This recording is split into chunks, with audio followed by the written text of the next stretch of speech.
नमस्कार साथियों, आज हम सभी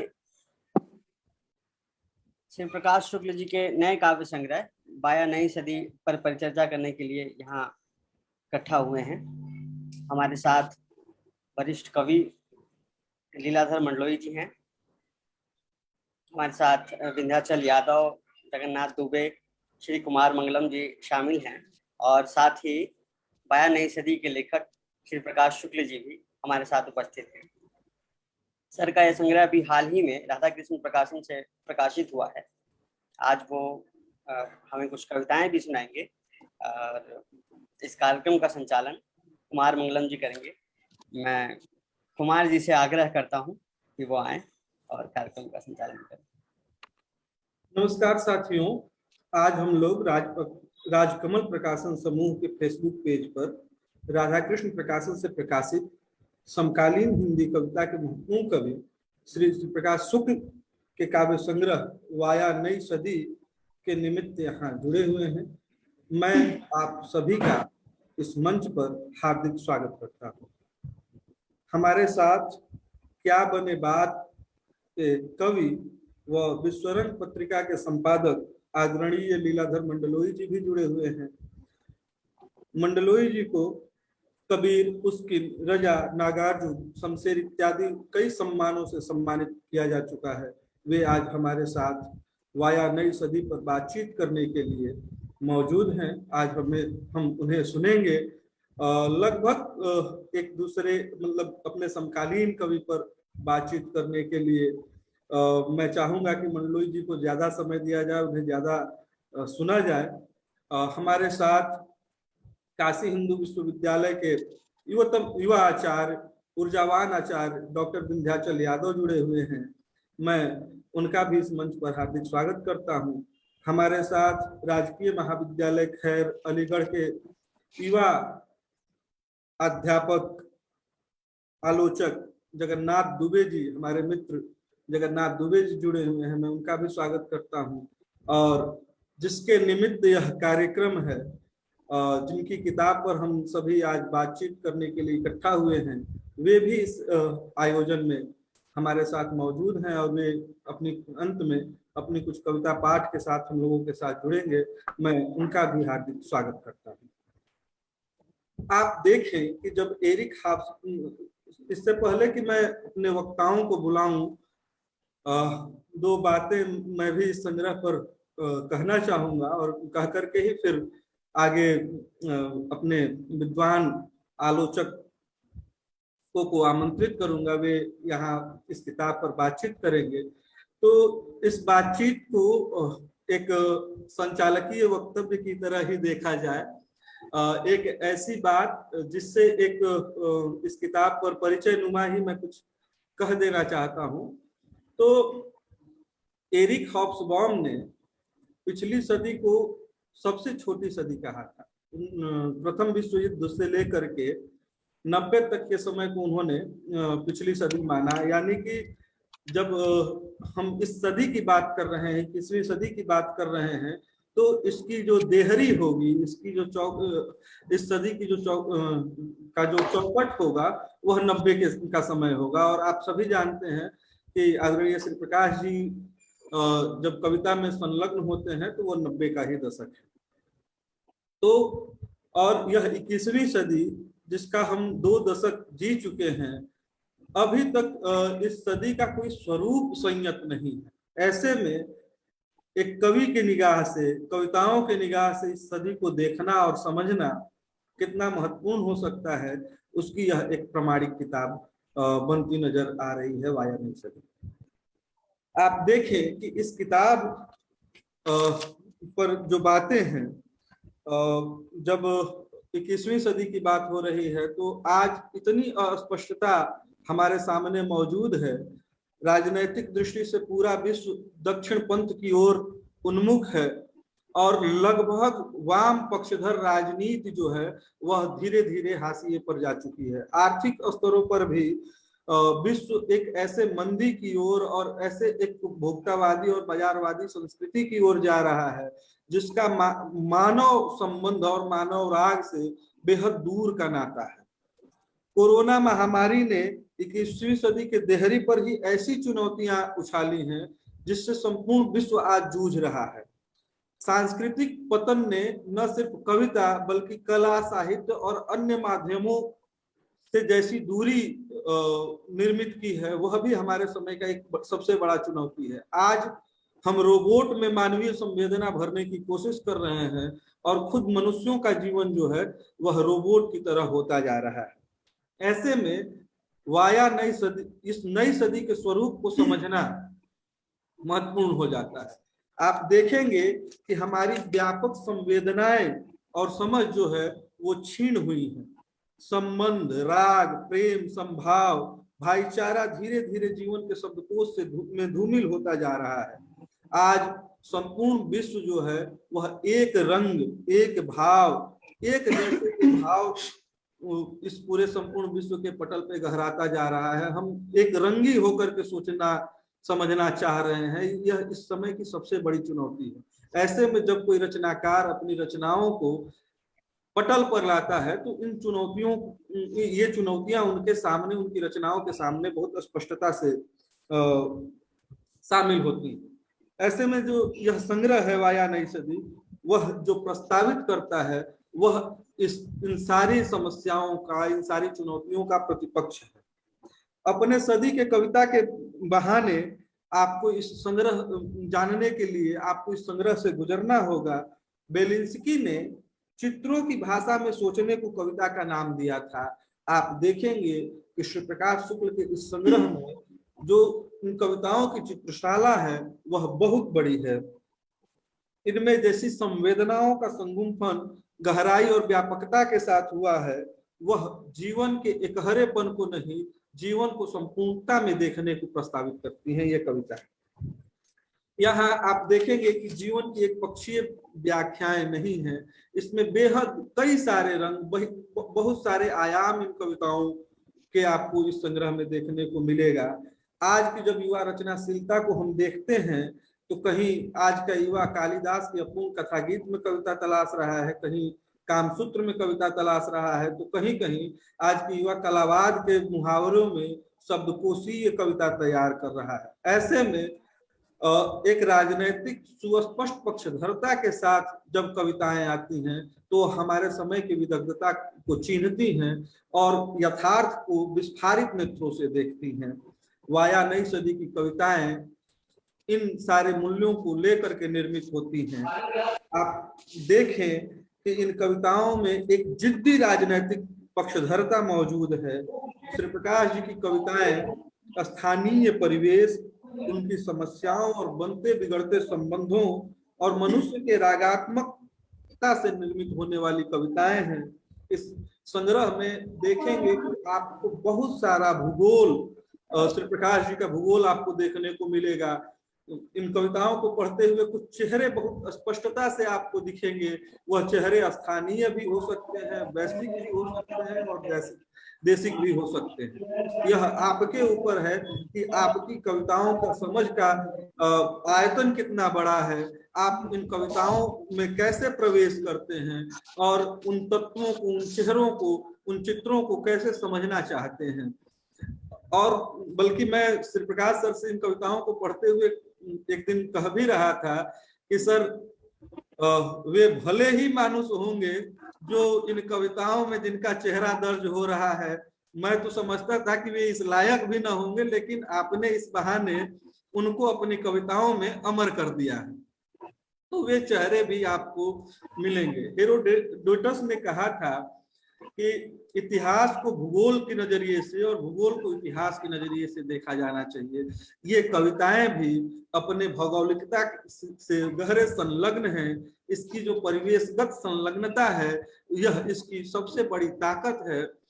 आप इन कविताओं को देखेंगे। अब इस संग्रह को पढ़ते हुए मैं अपनी बात समाप्त करूंगा और अपने साथी मित्रों को आमंत्रित करूंगा बोलने के लिए। लेकिन एक बात जो कह दूं, इस संग्रह में प्रवेश की जो कुंजी मुझे मिली और जहां से कवि अपनी स्थिति बहुत साफ और स्पष्ट कर देता है, शायद इस बात से आप लोग इस चीज को जोड़ें कि वाया नई सदी कवि के लिए क्या है और इस नई सदी में कवि अपने को कहाँ लोकेट करता है। वह कविता है नवता। बहुत छोटी कविता है प्रकाश जी की, जहां से वे नई सदी को प्रस्तावित करते हैं और बताते हैं कि इस नई सदी की जड़ें कहाँ तक है। कविता है, गंगा ने परंपरा दी, बुद्ध ने दी पुनर्नवता, कबीर ने दी अल्हड़ता, रैदास रचे मानवता, सदियों से बहता हूँ इनकी लिए भवता, जाने किस घाट लगे मेरी पगी नवता।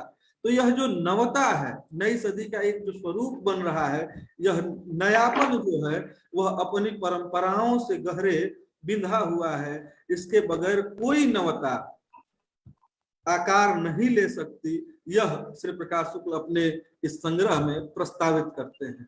तो एक मोटा मोटी बात इस संग्रह पर मैंने जो इसे पढ़ते हुए मेरी समझ है, आगे मौका आएगा जब मैं विस्तार से इस संग्रह पर बात करूंगा। फिलहाल मुझे अपने मित्र जगन्नाथ जी को और अग्रज विंध्याचल यादव के साथ साथ प्रिय और आदरणीय कवि लीलाधर मंडलोई जी को सुनना है।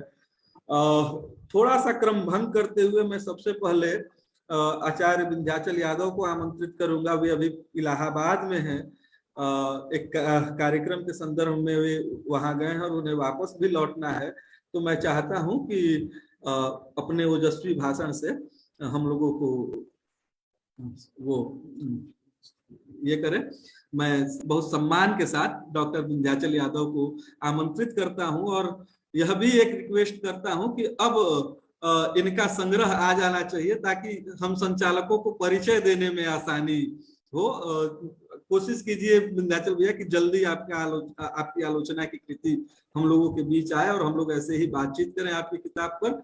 आप सादर आमंत्रित हैं अपने वक्तव्य। बहुत बहुत धन्यवाद। आज के इस लोकार्पण कार्यक्रम का संचालन कर रहे छोटे भाई कुमार मंगलम जी। तकनीक के जो है माध्यम से जिस तरह हम एक दूसरे से बिंधे हुए हैं, तमाम मालाएं हैं विद्वानों की और सहृदयों की जो तकनीक के सहारे गुथी हुई है। आज यहाँ मैं जगह कुजगह कहाँ बैठा हूँ, ये मेरे लिए बड़ा मुश्किल है कि आज मैं उस तरह का कोई ओजस्वी भाषण दे पाऊँ।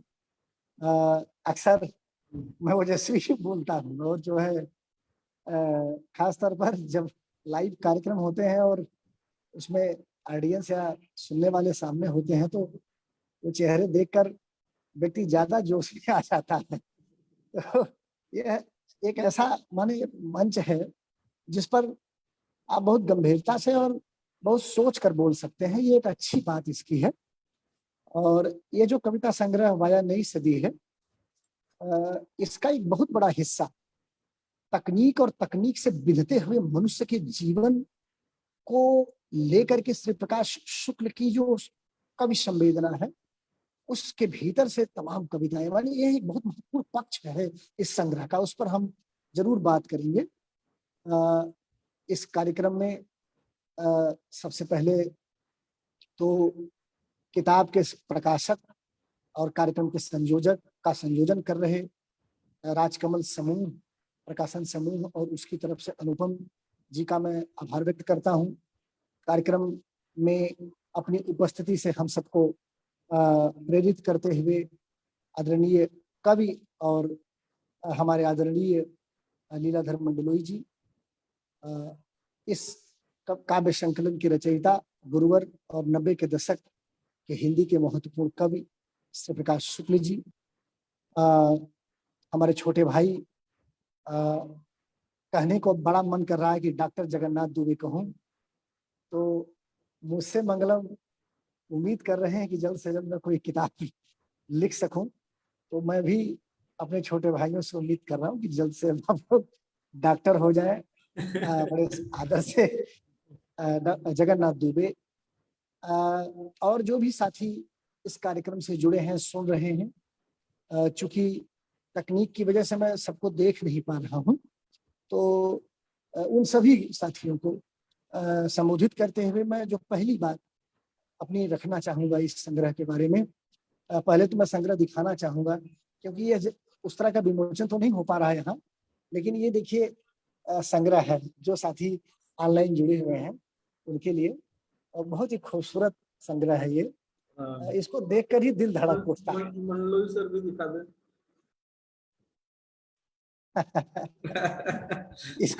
इसको देखकर ही, इसका लाल रंग देखकर ही दिल धड़क उठता है।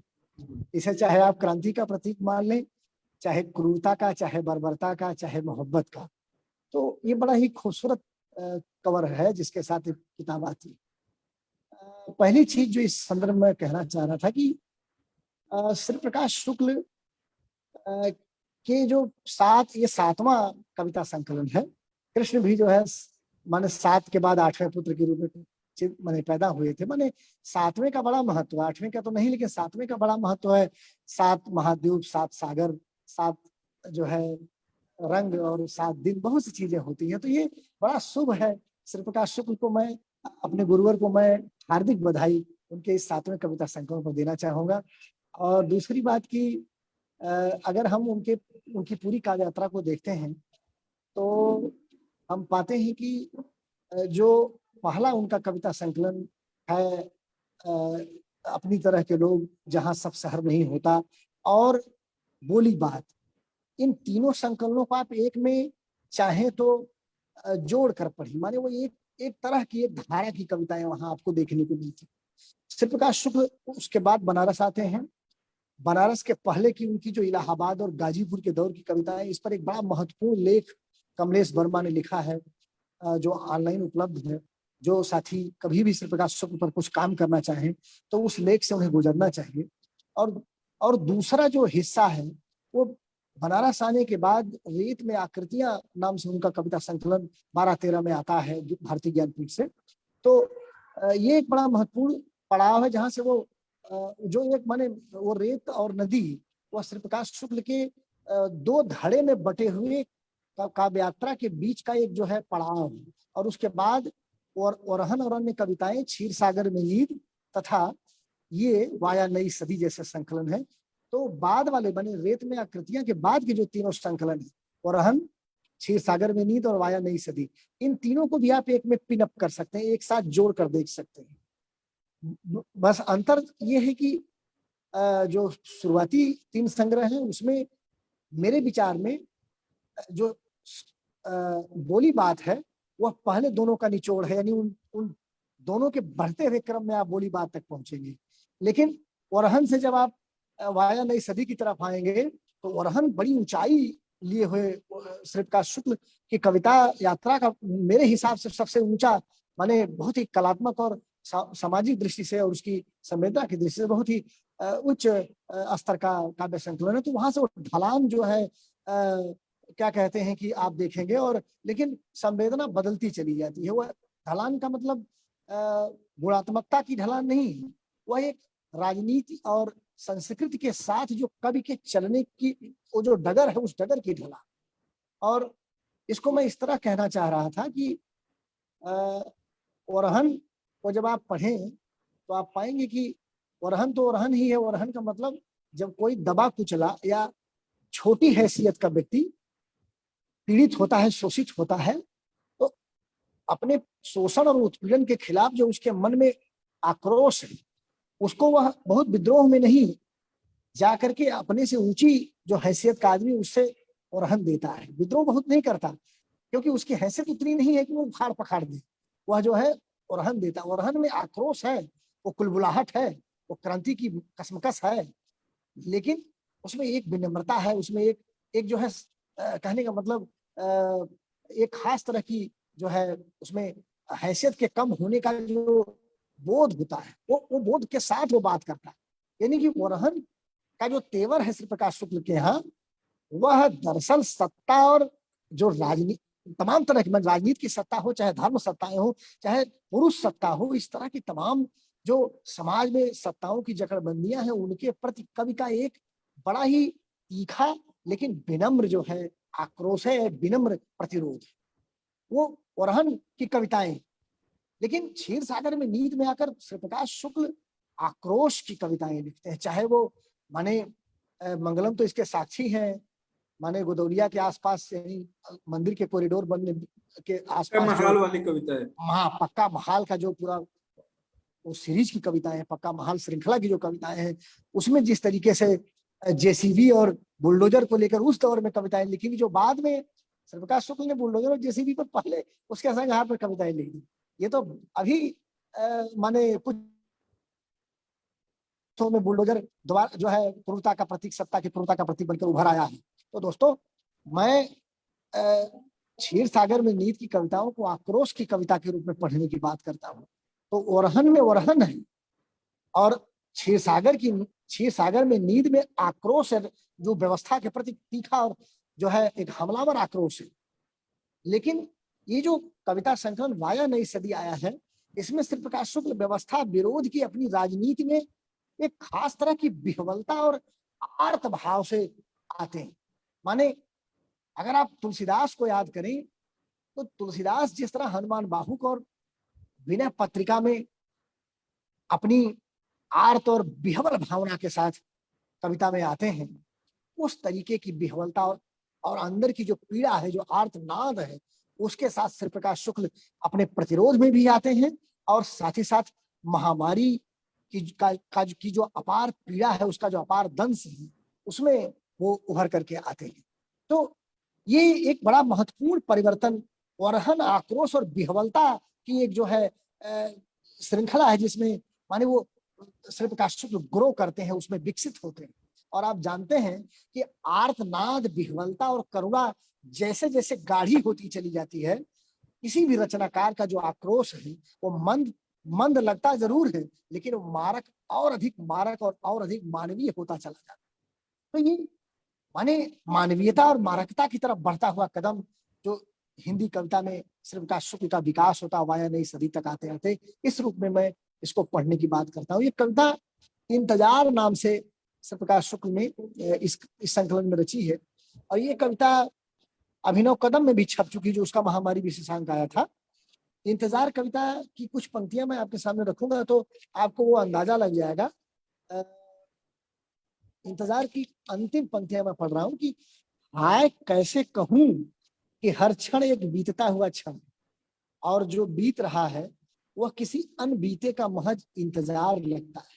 माने जो क्षण बीत, किसी तरह समय काट रहा है व्यक्ति महामारी के समय में, जिस तरीके से माने जगह जगह से खबरें आ रही हैं, मौत की खबरें, कोरोना पॉजिटिव होने की खबरें, सांसें रुक जाने की खबरें और विस्थापन से उपजी हुई जो त्रासदी, ये संग्रह नई सदी की महामारी और उसकी पीड़ा पर तो है ही, माने मजदूरों का और कामगारों का जो बड़े शहरों से गांव और घरों की तरफ एक विकराल और अमानवीय विस्थापन होता है, और उस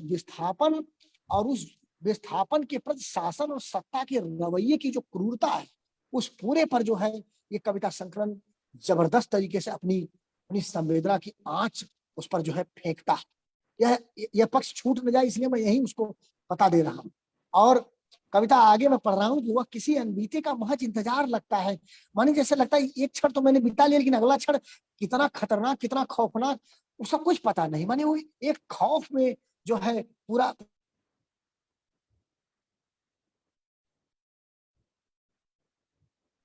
जिसमें सीझती हुई करुणा गुजरते समय की उदासी बन कंठ में अटक सी गई। इसमें मैं दो शब्दों की तरफ आपका ध्यान खींचना चाहूंगा साथियों। सीझना, जिसमें करुणा सीझ रही है, अभी मैं करुणा की बात कर रहा हूं। सीझना शब्द जो है यह माने लोग भाषा का शब्द है, और कोई चीज आंच पर जब आप रख देते हैं और धीरे धीरे धीरे धीरे वो जो है गलती है, उसको सीझना कहते हैं। खासतौर पर जब कोई आदमी बीमार पड़े और चारपाई पर पड़ जाता है और गल गल के वक्त के साथ दवाइयां काम नहीं कर रही हैं और धीरे धीरे वो खत्म होता है, तो वो सीज कर खत्म होना उसको कहते हैं। माने मरने की या खत्म होने की जो बड़ी धीमी प्रक्रिया होती है, उस धीमेपन को सीझना कहा जाता है। और करुणा सीझ रही है और कहते हैं कि कंठ में अटक गई। और ये जो गले में खराश थी कोरोना काल में, यानी कोरोना महामारी या कोरोना की जो बीमारी में गले की खराश थी, कोरोना पहले गले में ही अटकता था, ये जो कंठ में करुणा का अटकना है, माने कैसे श्री प्रकाश शुक्ल उस बीमारी के साथ पूरी मानवीय करुणा, माने हृदय, लगता है कवि ने अपना अंतस्तल चीर करके रख दिया इस कविता में। तो ये इस लेवल की कविताएं जब आती, इसीलिए मैं इस संग्रह को विनय पत्रिका और हनुमान बाहु की उस आर्द्र पीड़ा और विह्वलता से जोड़ रहा हूं। और इसी आर्द्र पीड़ा न माने श्री प्रकाश शुक्ल इसमें केवल बीमारी और विस्थापन के संदर्भ में नहीं विह्वलता और आर्तनाद में जाते हैं, बल्कि व्यवस्था विरोध के मामले में भी वो आक्रोश जो क्षीर सागर में मौजूद है, वो उस तरह नहीं जाते व्यवस्था विरोध की तरफ, बल्कि वो इसी करुणा के साथ उसके पास जाते हैं। और ये उसका अलग तेवर है जो वरहन और क्षीर सागर मिनी से अलग हो जाता है। और जो शुरुआती संग्रह थे, मैं अक्सर अपने भाषणों में कई जगहों पर ये बात बोलता रहा हूँ, इस श्री प्रकाश शुक्ल की एक बड़ी आदत थी कि उनकी कविता में संस्कृति, जैसा कि अभी मंगलम कह रहे थे कि भूगोल को इतिहास की तरह, इतिहास को भूगोल की तरह हेरोडोटस कहता है देखने के लिए, श्री प्रकाश शुक्ल की कविताओं में इतिहास और भूगोल, माने इतिहास संस्कृत की शक्ल में, और भूगोल तो गाजीपुर का, इलाहाबाद का, बरवा का, सोनभद्र का, बनारस का, वो तो आता ही आता है। तो जब भी मैं अक्सर कहता हूं कि भारतेंद्र बाबू हरिश्चंद्र से ज्ञानेंद्र पति तक जब भी हिंदी कविता के तई बनारस को जानने की बात होगी, तो उसमें श्री प्रकाश शुक्ल एक महत्वपूर्ण, उनकी कविताएं महत्वपूर्ण साक्ष्य के तौर पर हमारे सामने रहेंगी, धड़कते हुए धधकते हुए साक्ष्य के तौर पर रहेंगी।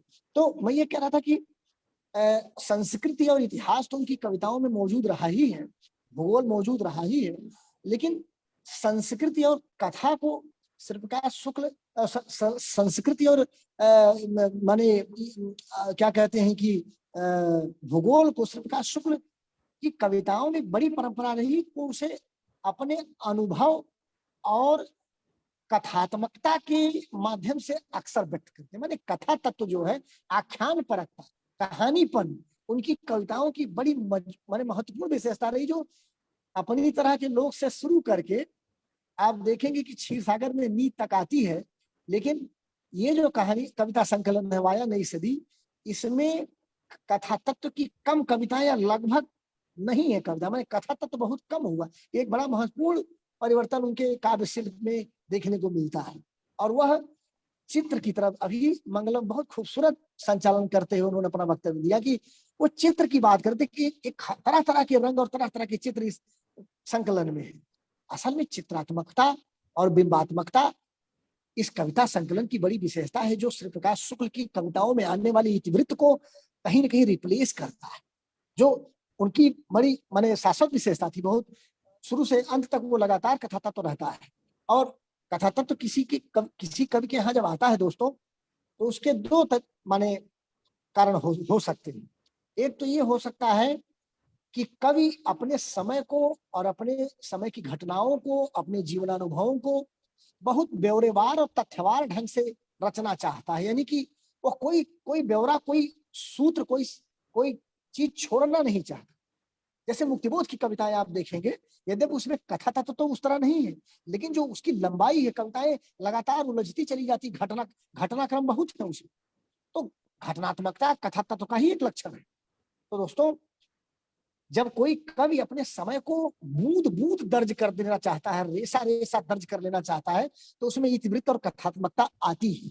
और साथ ही साथ जिस जमाने के श्री प्रकाश शुक्ल कवि हैं, माने 90 के दशक और उसके बाद के जो महत्वपूर्ण कवि हैं, वो जो दौर है 90 के दशक का, जिस तरीके के भूमंडलीकरण और जो है माने पूंजीवाद के प्रभाव का जो दौर है, उस दौर में जिस तेजी से दुनिया बदल रही थी, उस तेजी में बहुत कुछ छूट जाने का भय था।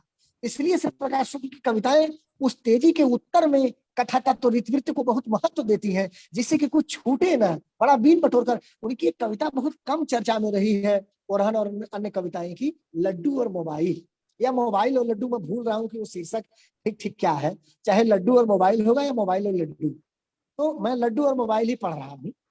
तो दोस्तों, ये इस कविता की बहुत कम चर्चा हुई, लेकिन लड्डू और मोबाइल बहुत महत्वपूर्ण कविता है, जिसमें लड्डू बनारस की आस्था का प्रतीक है।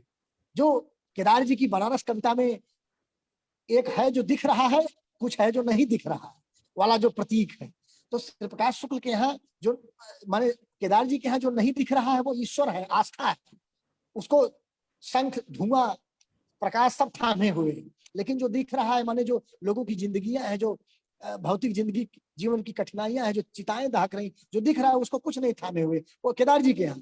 श्री प्रकाश शुक्ल के यहाँ असल में जो नहीं दिख रहा है उसी का प्रतीक है लड्डू। लड्डू आस्था का प्रतीक है। वो जो पुराण पंथी और जो सनातन परंपरा है बनारस की। लेकिन मोबाइल जो बनारस दूसरे हाथ में आधुनिकता के या सभ्यता के नए नए चीजों को जो उसकी संस्कृति संभालती है, थामती है, उसका प्रतीक है। तो श्री प्रकाश शुक्ल के यहाँ लड्डू और मोबाइल, मेरे एक साथी थे क्या, हैं ही, सर के शिष्य ही है अमर बहादुर सिंह, शिक्षक है झारखंड में। साथियों, अमर बहादुर सिंह कहते थे गुरुवर भी क्या कविताएं लिखते हैं, कि लड्डू और मोबाइल कैसी कविता है। माने लड्डू और मोबाइल जैसे विषय पर जो उन्होंने कविता लिखी है, इस पर वो माने असहमत बहुत है कि इस तरह के विषय पर कविता लिखने की क्या जरूरत। लड्डू और मोबाइल, बाबो रेस्टोरेंट, तो ये असल में उस 90 के दशक की जो जिंदगी की, सभ्यता की जो गति है, उसको कविता से छूट न सके, इसलिए वो इतिवृत्त है। और इस तरह की छोटी छोटी चीजें हैं जिसमें लड्डू और मोबाइल बनारस के चरित्र को बहुत ठीक ढंग से दर्ज करती है। दोस्तों, इसीलिए मैं ये कह रहा था कि ये कथा तत्व का माने होने का एक दूसरा कारण भी होता है कि जब कोई रचनाकार ऐसा हो जो अपने अनुभवों को, अपने जीवनानुभवों को बिंबों और चित्रों में नहीं पिरो पाता, तो स्वाभाविक तौर पर जैसे कोई आदमी जब नए शुरू में कविता लिखता है तो अक्सर उसकी कविता इतिवृत्तात्मक हो जाती है, अक्सर उसमें कथा या कहानी या विवरण आने लगते हैं। तो श्री प्रकाश शुक्ल कविता में एक जिसका 7वां कविता संकलन आ रहा है, एक बहुत सधा हुआ हाथ है। और मैं समझता हूं कि बहुत जानबूझकर वो कथा तत्व उनकी कविताओं में आया है, उसे आने दिया गया है। हाड़परौली जैसी कविता, मिथकों पर बहुत सी कविता उन्होंने लिखी। तो वाया नई सदी तक आकर जो माने इमेजेज उभरते हैं इनकी कविताओं में, माने यहाँ आकर के जो इमेजेज उभरते हैं, जो कोयल के कूकने से जो संवेदना की लहरियां उनके हृदय में और कविता में उभर माने आती हैं, वो लहरियों की गूंज आजकल आप सोशल मीडिया के माध्यम से भी और लाइव भी बांसुरी की गूंजों में सुन रहे होंगे। जो भी साथी इस कार्यक्रम से जुड़े हुए हैं, माने गंगा की लहरों पर भी वो गूंजें उठ चुकी हैं, भोजपुरी अध्ययन केंद्र से और पुड़िया से लेकर गंगा की लहरों तक। तो वो इसीलिए ये जो काव्य संकलन मंगलम ठीक कह रहे थे कि वो चित्रों से भरा है, और चित्रों की तरफ जो वापसी है यह असल में तब संभव हो पाती जब रचनाकार अपने परिवेश से पहले की तुलना में ज्यादा आत्मीयता से जुड़ता है, तभी वो इमेजेज आ पाते हैं, तभी वो ख्वाबों ख्यालों में चीजें छा पाती है, और उसके भिन्न भिन्न तरह की इमेज और चित्र जो है रचनाकार अपनी कविता में ला पाता है। और यह कहने में मुझे कोई संकोच नहीं है कि श्री प्रकाश शुक्ल का जो ये कविता संकलन है, यानी वाया नई सदी, राजकमल प्रकाशन समूह से जो आ रहा है, ये तीसरा संकलन है जो राजकमल प्रकाशन समूह निकाल रहा है श्री प्रकाश शुक्ल के 7 संग्रहों में। पहले बोली बात भी इसी समूह से है, और ओरहन कविताएं भी, और ये संकलन भी। इस संकलन में प्रकृति के साथ, और कौन मंगलम कुछ कह रहे हैं? नहीं ठीक है। अच्छा,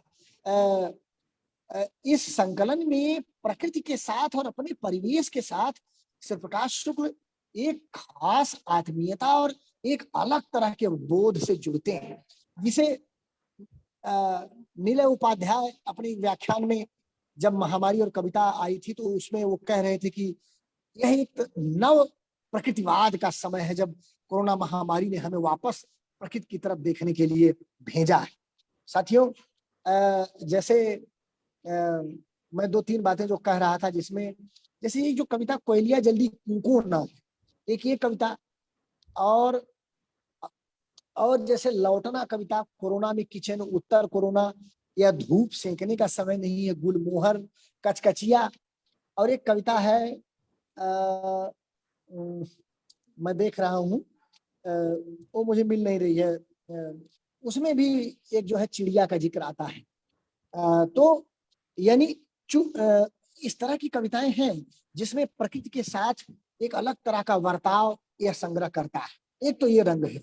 दूसरा रंग, एक और रंग है जिसका मैंने पहले ही जिक्र कर दिया कि कविता टेक्नोलॉजी को लेकर, माने मनुष्य और मनुष्य की जिंदगी पर तकनीक ने किस तरह से दखलंदाजी की है और उसके साथ कैसे सत्ता का बर्ताव है, वो पूरा का पूरा जो परिदृश्य है। आप देखें इस समय टेक्नोलॉजी पर जो तरह तरह की अभिव्यक्तियां हो रही हैं, पिछले एक दशक में, लगभग अब एक दशक हो रहा है जब तमाम बड़े बुद्धिजीवियों पर प्रतिबंध लगाए गए और उनकी जो है अभिव्यक्तियों पर रोक लगाई गई। तो तकनीक और तकनीक को नियंत्रित करने के जो माने सत्तावादी चोचले हैं, उन सारी चीजों के बीच जो हमें चुप कराने की कोशिश, उन चुप्पियों के खिलाफ श्रीप्रकाश का शुक्ल का यह बहुत ही माने करुणा और बड़े आर्तनाद से बोलता हुआ कविता संकलन है। और जो है एक और रंग, माने टेक्नोलॉजी पर तो है, और बीमारी में कोरोना के अलावा डेंगू पर भी एक कविता है, हरा पपीता नाम से कविता। बीच में बनारस में साथियों डेंगू फैल गया था बहुत तेजी से इसी बरसात में, पिछले बरसात में। उसमें पपीते के पत्ते और मिल ही नहीं रहे थे। श्रीप्रकाश शुक्ल के छोटे से घर के अहाते में पपीता, बड़ा हरा पपीता है। कई लोगों ने फेसबुक वगैरह पर उसका चित्र भी देखा होगा।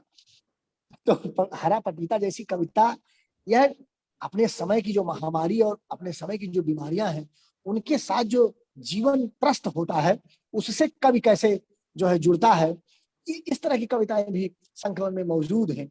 और टेक्नोलॉजी, प्रकृति और बीमारी और उसके साथ जो विस्थापन है और जो शासन का उस पर माने प्रतिबंध है और चुप्पियों के खिलाफ जो तमाम तरह की कविताएं हैं, ये सारे रंग तो हैं ही हैं।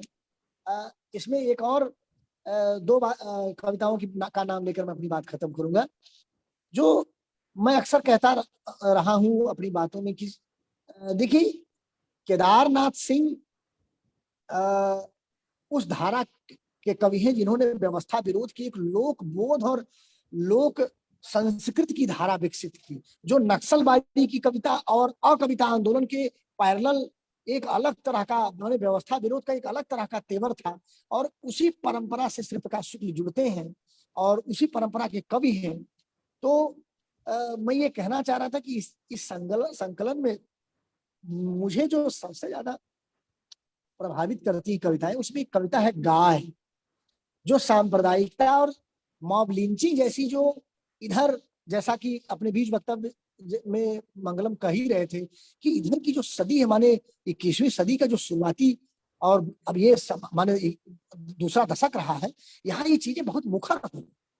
हालांकि इसकी शुरुआत माने बाबरी मस्जिद ध्वंस से हो चुकी थी, वो सांप्रदायिक ताकतों के उभार का दौर शुरू हो चुका था, लेकिन अब वो फल फूल रहा है।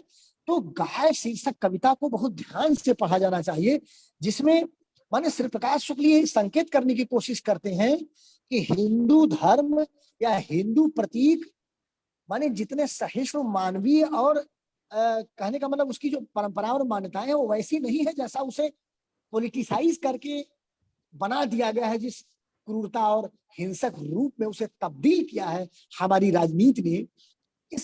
इस संवेदना को वह जो है गाय कविता दर्ज करती है। और जब ये संकलन आप अनम्यूट हो गए हैं। युद्ध पर भी एक कविता है, लेकिन उस कविता से ज्यादा ताकतवर कविता एक है तोप कविता, पृष्ठ 65 पर है, मैं खोल रहा हूं।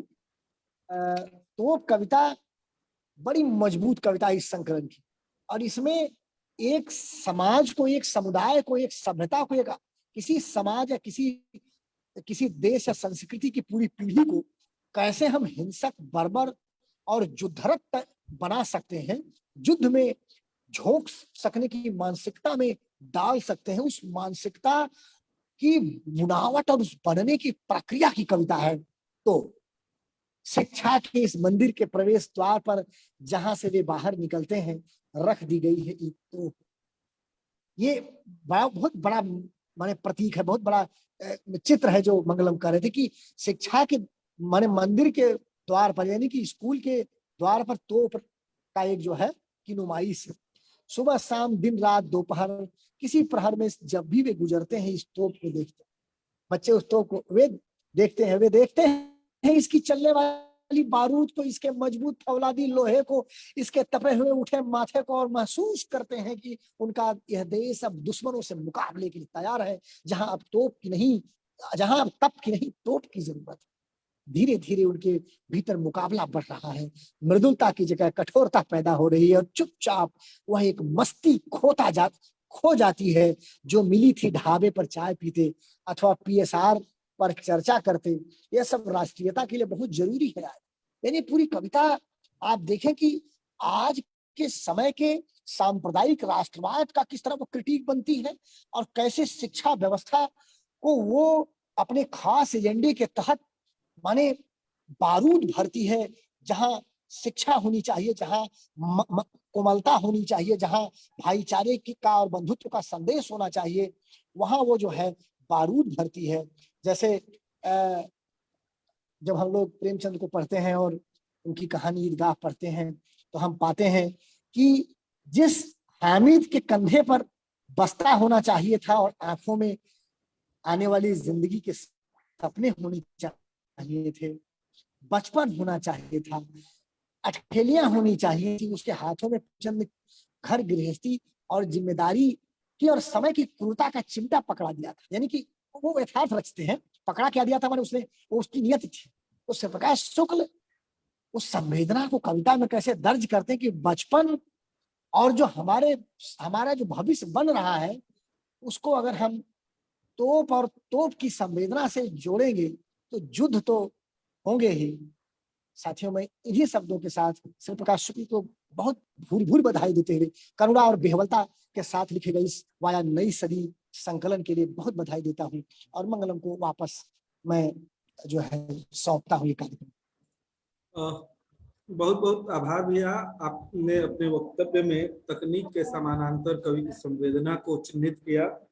उरहन, आक्रोश और विह्वलता, ये तीन ऐसी यात्रा आपने दिखाई श्री प्रकाश जी के काव्य यात्रा को लेकर के, जो काफी महत्वपूर्ण रही। एक बात जो मैं कहना चाह रहा था अपनी बातचीत में, वो ये कि श्री प्रकाश जी के इस संग्रह में आप देखेंगे कि जो शब्द चयन है वह भी अन्य संग्रहों के अपेक्षा ज्यादा विस्तृत हुई है। इसमें सबेतार, महाताप से लेकर के बहुत सारे ऐसे शब्द हैं जो हमारी जो हिंदुस्तानी की साझी संस्कृति के शब्द हैं, वे बहुतायत मात्रा में इस संग्रह की कविताओं में मौजूद है।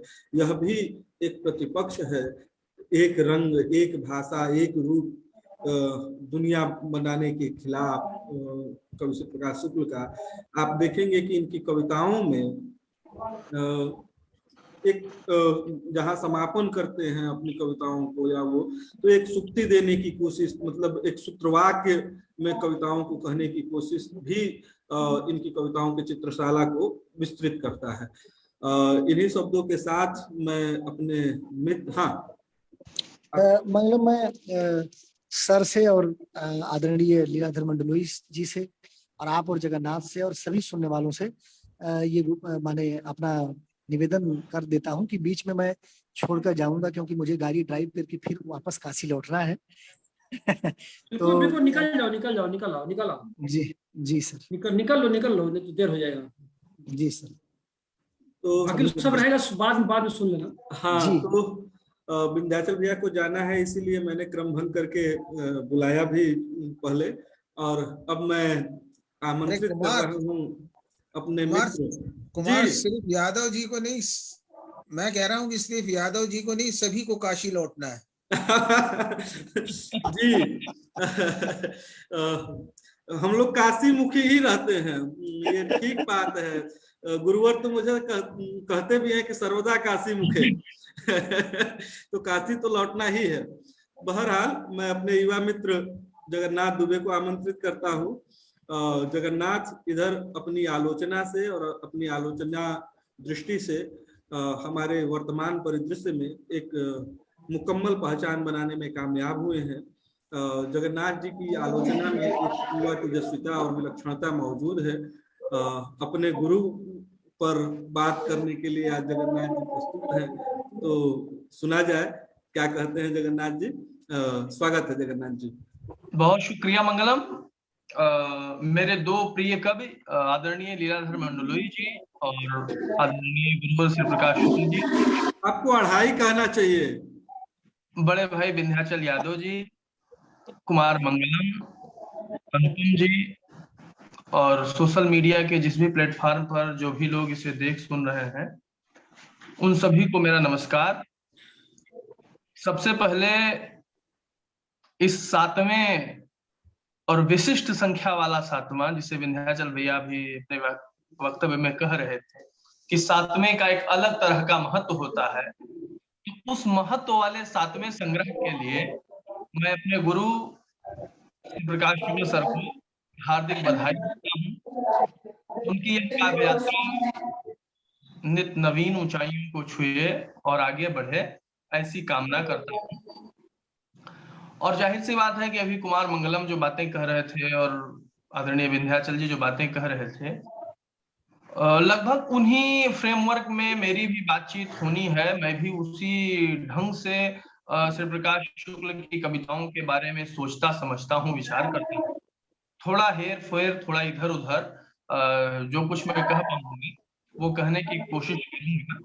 हाँ, ये जरूर है कि इस संग्रह को पढ़ते हुए मुझे बार ये लगा, तमाम बार जब मैं कविताओं को पढ़ता हूँ तो ऐसा लगता ही है कि कविता पढ़ना और कथा साहित्य पढ़ना, यानी उपन्यास या कहानी पढ़ना, दोनों दो तरह का पाठ है, दोनों में बहुत अंतर होता है। किसी कवि को, और मेरे साथ ही एक समस्या भी आप कह सकते हैं कि किसी कवि को जब मैं पढ़ता हूं तो अगर उसे संपूर्णता में ना पढ़ता हूं तो लगता है जैसे बहुत कुछ छूटा हुआ है। जैसे किसी की कहानी हमने एक भी पढ़ ली, तो उस कहानी पर बात करने की स्थिति में मैं होता हूं, पर अगर किसी की 2, 4, 10 कविताएं पढ़ी तो उन कविताओं के आधार पर कोई मुकम्मल बात कर पाना मेरे लिए मुश्किल होता है।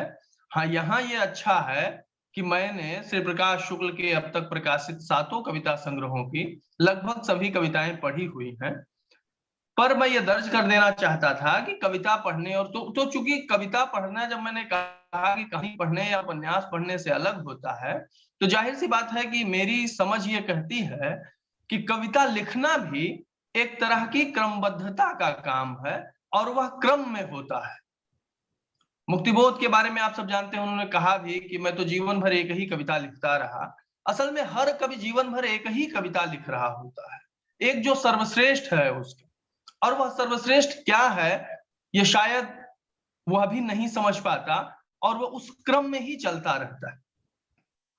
तो अपनी तरह के लोग, और जहां सब शहर नहीं होता, बोली बात या रेत में आकृतियां, ओरहन व अन्य कविताएं, क्षीर सागर में नींद, ये जो कविताएं संग्रह हैं, इन संग्रहों से जब आप गुजरे तो जैसा कि अभी विंध्याचल जी ने कहा भी कि भाई ये संग्रह उस तरीके का संग्रह है जैसे तुलसीदास का हनुमान बाहु, यानी जो पीड़ा है वो व्यक्ति पीड़ा और समाज पीड़ा, राष्ट्र पीड़ा, इस सदी की पीड़ा, वो इस कविता में दर्ज हुई है। और ओरहन और उसके बाद जो आक्रोश है और यहाँ जो एक पीड़ा है, मैंने यह क्रम उन्होंने निर्धारित किया। इस तरह के क्रम से जरूरी नहीं कि हर कोई सहमत ही हो, असहमति भी व्यक्त हो सकती है। बावजूद इसके ये सच है कि जब इन 3 संग्रहों पर हम बात करते हैं, इन 3 संग्रहों को हम देखते हैं, इनके विकास क्रम को देखते हैं, तो मुझे वाया नई सदी कविता संग्रह अब तक के इनके प्रकाशित 7 संग्रहों में सबसे अलग, विशिष्ट और बेहद जरूरी इसलिए भी लगता है क्योंकि यह संग्रह इस सदी की जो विकास यात्रा है, इस सदी की जो जीवन स्थिति है, इस सदी का जो सामाजिक ढांचा है और इस सदी की जो हमारी शासन सत्ता है, और यह सिर्फ हमारी नहीं पूरी दुनिया की इस सदी की जो हकीकत है उसको बहुत समझदारी से पहचानता है और दर्ज करता है। इस संग्रह की कविताएं चुप्पी के खिलाफ मुखर व्यक्ति की आवाज बनकर सामने आती। एक जमाने में अज्ञेय ने कहा था कि मौन भी अभिव्यंजना है, जितना तुम्हारा सच है उतना ही कहो। श्री प्रकाश शुक्ल का जो कवि व्यक्तित्व है वो इस चीज को नहीं मानता। इस कवि का बहुत साफ कहना है कि बहुत सारी आवाजें हैं और बहुत सारी चुप्पियां हैं। इन चुप्पियों और आवाजों के बीच मुखर होने की जरूरत है, बोलने की जरूरत है। और यह बोलने की जरूरत ऐसा नहीं है कि वो इस संग्रह में ही महसूस करते हैं। इससे पहले आप महामारी और कविता नाम की उनकी किताब पढ़िए ध्यान से, तो उसमें आप पाएंगे कि वे बहुत साफ तौर पर कह रहे हैं कि हर तरफ शोर मचा हुआ है, आवाजों की कोई कमी नहीं है। आप ऐसा ना सोचें कि बोलना सिर्फ आवाज का होना है। आवाजें तो बहुत सारी हैं और बहुत तरह की हैं। उन सब आवाजों के बीच जो मुखर अभिव्यक्ति है, जो बोलना है, वह असल में सत्ता के प्रतिपक्ष में,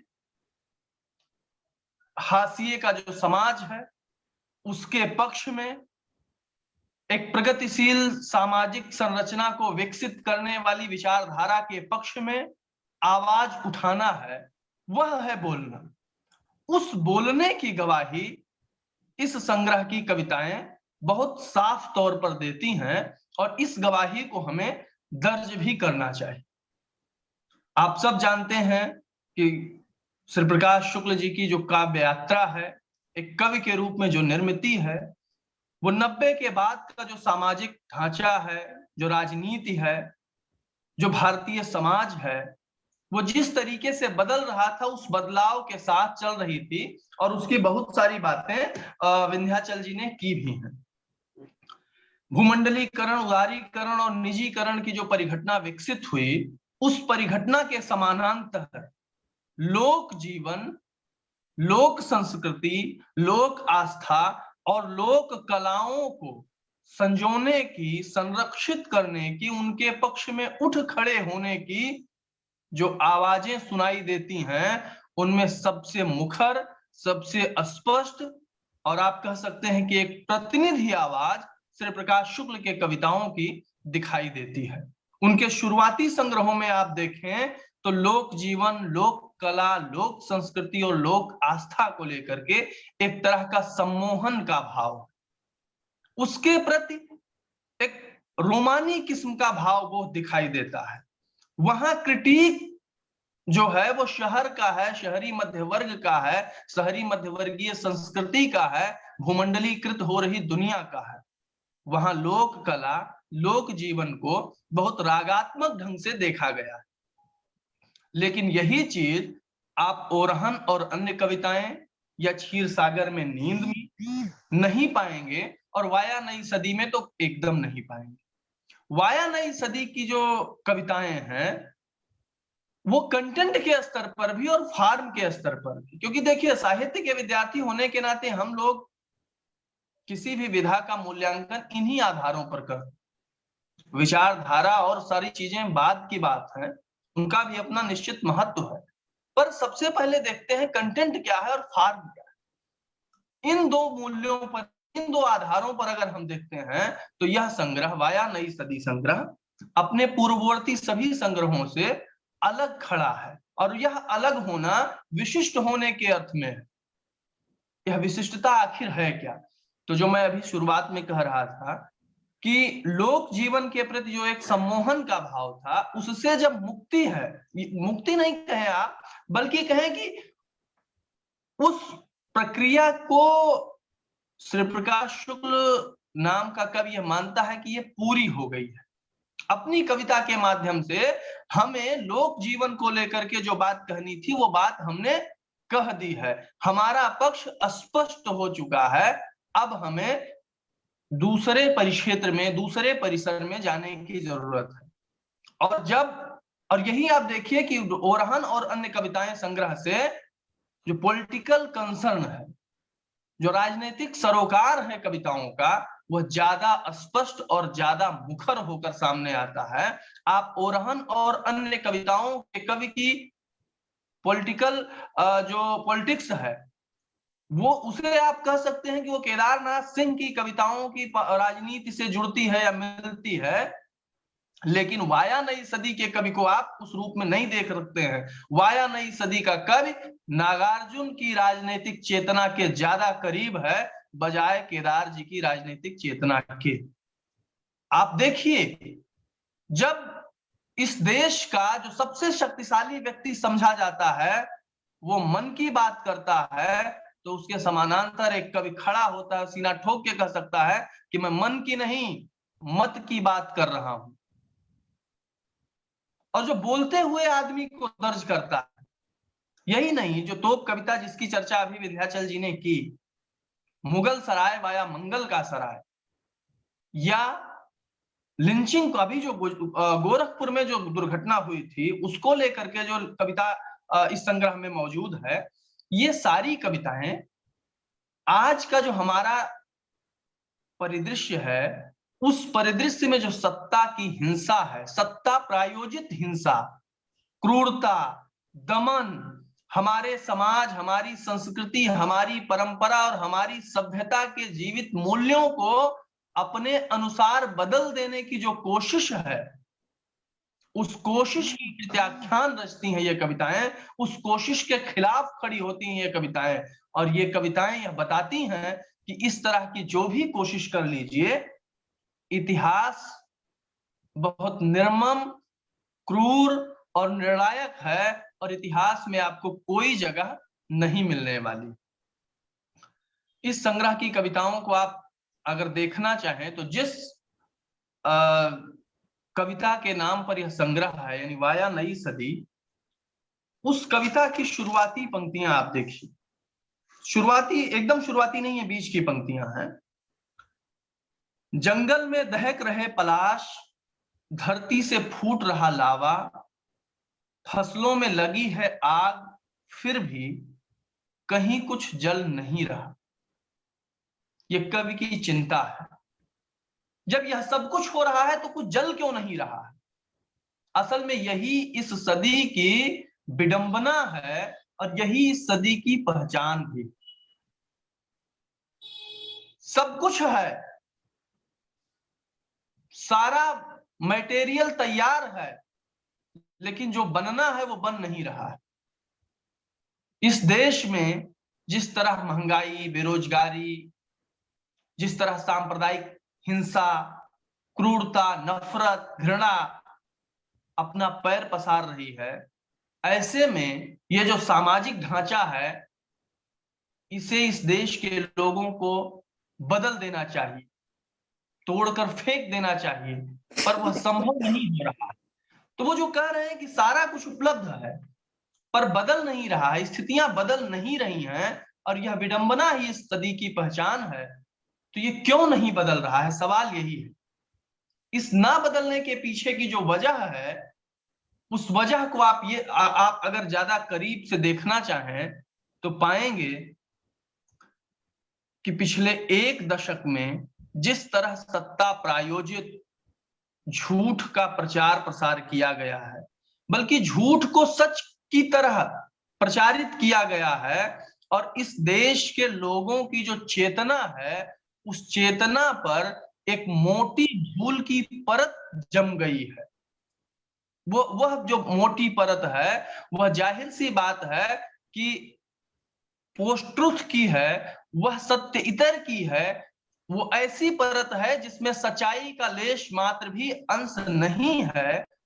और उसी परत को जमा करके, जिसे तमाम बार लोग कहते हैं वो चश्मा लगा हुआ है, इस चीज का चश्मा, उस चीज का चश्मा, तो असल में जो चश्मा है वो वही सत्येतर का चश्मा है। और उसी चश्मे से जब आदमी देखता है तो उसे इस देश में सब कुछ ठीक ठीक दिखाई देता है, और जिन चीजों की बात कवि कर रहा है कि यह सब कुछ मौजूद है लेकिन कहीं कुछ हो नहीं रहा है, कुछ जल नहीं रहा है, उस ना जलने की वजह यही सारी चीजें मुझे समझ में आती हैं। एक बात तो मैं ये कहना चाह रहा था। दूसरी बात, इस संग्रह में जिस भाषा को लेकर के जो भी मंगलम ने थोड़ी सी बात कही, मुझे लगता है कि समकालीन हिंदी कविता में भाषा को बरतने के मामले में श्री प्रकाश शुक्ल सबसे विलक्षण और विशिष्ट कवि हैं। जैसी भाषा, और यह भाषा जाहिर सी बात है, आप इनकी कविताओं को पढ़िए तो आप पाएंगे कि भारतीय काव्य शास्त्र का जो शास्त्रीय चिंतन है या भारतीय काव्य शास्त्र की जो शास्त्रीय परंपरा है, उस शास्त्रीय परंपरा के साथ जो लोक जीवन है, लोक जीवन का जो शब्द भंडार है, उन दोनों का जैसा सामंजस्य अपनी कविताओं में करते हैं, वैसा किसी दूसरे समकालीन हिंदी कवि के यहाँ संभव नहीं जान पड़ता। आप लीलाधर जगुड़ी के यहाँ उस तरह की स्थितियां देख सकते हैं, पर वहां भी लोक जीवन पर वैसी गहरी पकड़ कम से कम मुझे नहीं दिखाई देती जैसी श्री प्रकाश शुक्ल जी के यहाँ दिखाई देती है। तो ये जो भाषा को बरतने की बात है, और यहीं से आप देखिए कि बहुत सारी कविताएं ऐसी हैं जिन कविताओं को संगीतबद्ध किया जा सकता है। संगीतबद्धता में, यानी इन कविताओं के संगीतबद्ध होने में जो सबसे ज्यादा सहायक तत्व है वह भाषा है, वह शब्द संयोजन है। दो कविताएं इस संग्रह में मुझे ऐसी दिखती हैं जिनमें एक कोयलिया जल्दी कूको ना, उसे तो संगीत विभाग के छात्र छात्राओं ने संगीतबद्ध किया भी है और उसकी बहुत सुंदर प्रस्तुतियां आपको यूट्यूब पर और सोशल मीडिया के दूसरे माध्यमों पर मिल भी जाएंगी। दूसरी कविता जो ज्यादा लंबी है, सुबह बनारस शीर्षक से है, छंदबद्ध कविता है। और अभी आप ध्यान दें तो कोरोना में ऑनलाइन तमाम सारे मंचों पर हिंदी कविता को लेकर के बात हो रही थी और उस बातचीत में बहुत सारे लोगों का ऐसा मत था, ऐसा कहना था कि भाई हिंदी कविता व्यापक पाठकों तक क्यों नहीं पहुंच पाती है, या हिंदी कविता की जो छंदबद्धता है, हिंदी कविता का जो संगीत से जुड़ाव है, इन सारे मुद्दों पर बहस हो रही थी, बातचीत हो रही थी। मुझे लगता है उस बहस को, उस बातचीत को आदरणीय शुक्ल जी ने भी देखा, समझा है। और मैं ये नहीं कहता कि उसके जवाब में उन्होंने ये कविताएं लिखी हैं, पर उसके जवाब में इन कविताओं को देखा जा सकता है, ये मैं जरूर कहना चाहता हूं, और देखा जाना चाहिए। और ये जो संगीतात्मकता है या जो छंदबद्धता है, वो किस तरीके से कवि की कविता की ताकत बनती है, ये सुबह बनारस और कोयलिया जल्दी कूको ना से समझा जा सकता है, उसमें ये बहुत साफ तौर पर देखा जा सकता है। दूसरा जो मैं अभी बोलने की बात कर रहा था, चुप्पी के समानांतर जो बोलने की, तो एक आध पंक्तियां मैं कविता की जो है कोट करना चाहता हूं, और वो 3-4 कविताएं इनकी संग्रह में इस तरह की हैं जिसमें बोलते हुए व्यक्ति के पक्ष में कवि खड़ा है। एक तो चुप्पी के खिलाफ ये कविता ही है जिसकी आखिरी पंक्ति है, मैं अपनी तरफ से इस आदमी के बोलने की हिफाजत करता हूं और हर चुप्पी के खिलाफ हवा में अपना हाथ लहराता हूं। दूसरी कविता है भविष्य। चुप्पे लोग हमेशा चुप रहते हैं और अतीत में सोचते हैं। चुप्पे लोग हमेशा चुप रहते हैं और अतीत में सोचते हैं। बोलता आदमी भविष्य की बातें करता है और वर्तमान में सोचता है। तीसरी कविता लेकिन, यह कविता मुझे अनेक वजहों से बहुत पसंद है। जब इस सुबह न्यू इंडिया, अच्छा दिन, तमाम तरह के नारे हैं, उन नारों के बीच आप इस सुबह को देखिए। ये जो इस सुबह है, ये कवि की सुबह हो ऐसा जरूरी नहीं है, यह शासक की भी सुबह हो सकती है, और उस सुबह में भी ये घटनाएं घटित हो सकती हैं कि जब इस सुबह तक बहुत से आदमी पाशविक समाज के पशुवत चुप्पी में तब्दील हो चुके हैं, जब हर दीवार खुफिया कैमरे की जद में है और हर खिड़की से दिखाई देती है चुप्पी की शालीनता व सफलता व शराफत व जाने कितने आफत मुक्त कंठी का आश्वासन, तुम्हारी ठनकती हुई आवाज मुझे बहुत आश्वस्त करती है। आप देखिए, एक जगह आवाज है, यहाँ ठनकती हुई आवाज, ये आवाज के पीछे जो आपको विशेषण लगा हुआ दिख रहा है, ठनकना, चुप्पी के, ये हत्या कविता का शीर्षक है। चुप्पी के काइएपन से दूसरे की हत्या करने से कहीं बेहतर है बोल बोलकर खुद के भीतर की जमी काइयों का वध करना। बोलता हुआ आदमी ज्यादा भरोसे का भी होता है। ये संभवतः सर की ही कविता की पंक्ति है कि संभवतः बोलता हुआ आदमी या कुछ ऐसे करके है कि आदमी ज्यादा भरोसे का होता है। तो ये जो चुप्पी के खिलाफ आवाज है, असल में ये आवाज ही सत्ता के खिलाफ, व्यवस्था के खिलाफ और जितनी भी तरह की नकारात्मक चीजें हैं, नकारात्मक भंगिमाएं हैं, नकारात्मक शक्तियां हैं, उन सबके खिलाफ मुखरता का प्रतीक है। मुखर होकर के हमारे साथ खड़ी होती है। एक आखिरी कविता मैं कोट करना चाहता हूं और उसके बाद अपनी बात खत्म करूंगा। कविता का शीर्षक है शुभकामनाएं। 2-3 साल पहले वो कविता लिखी।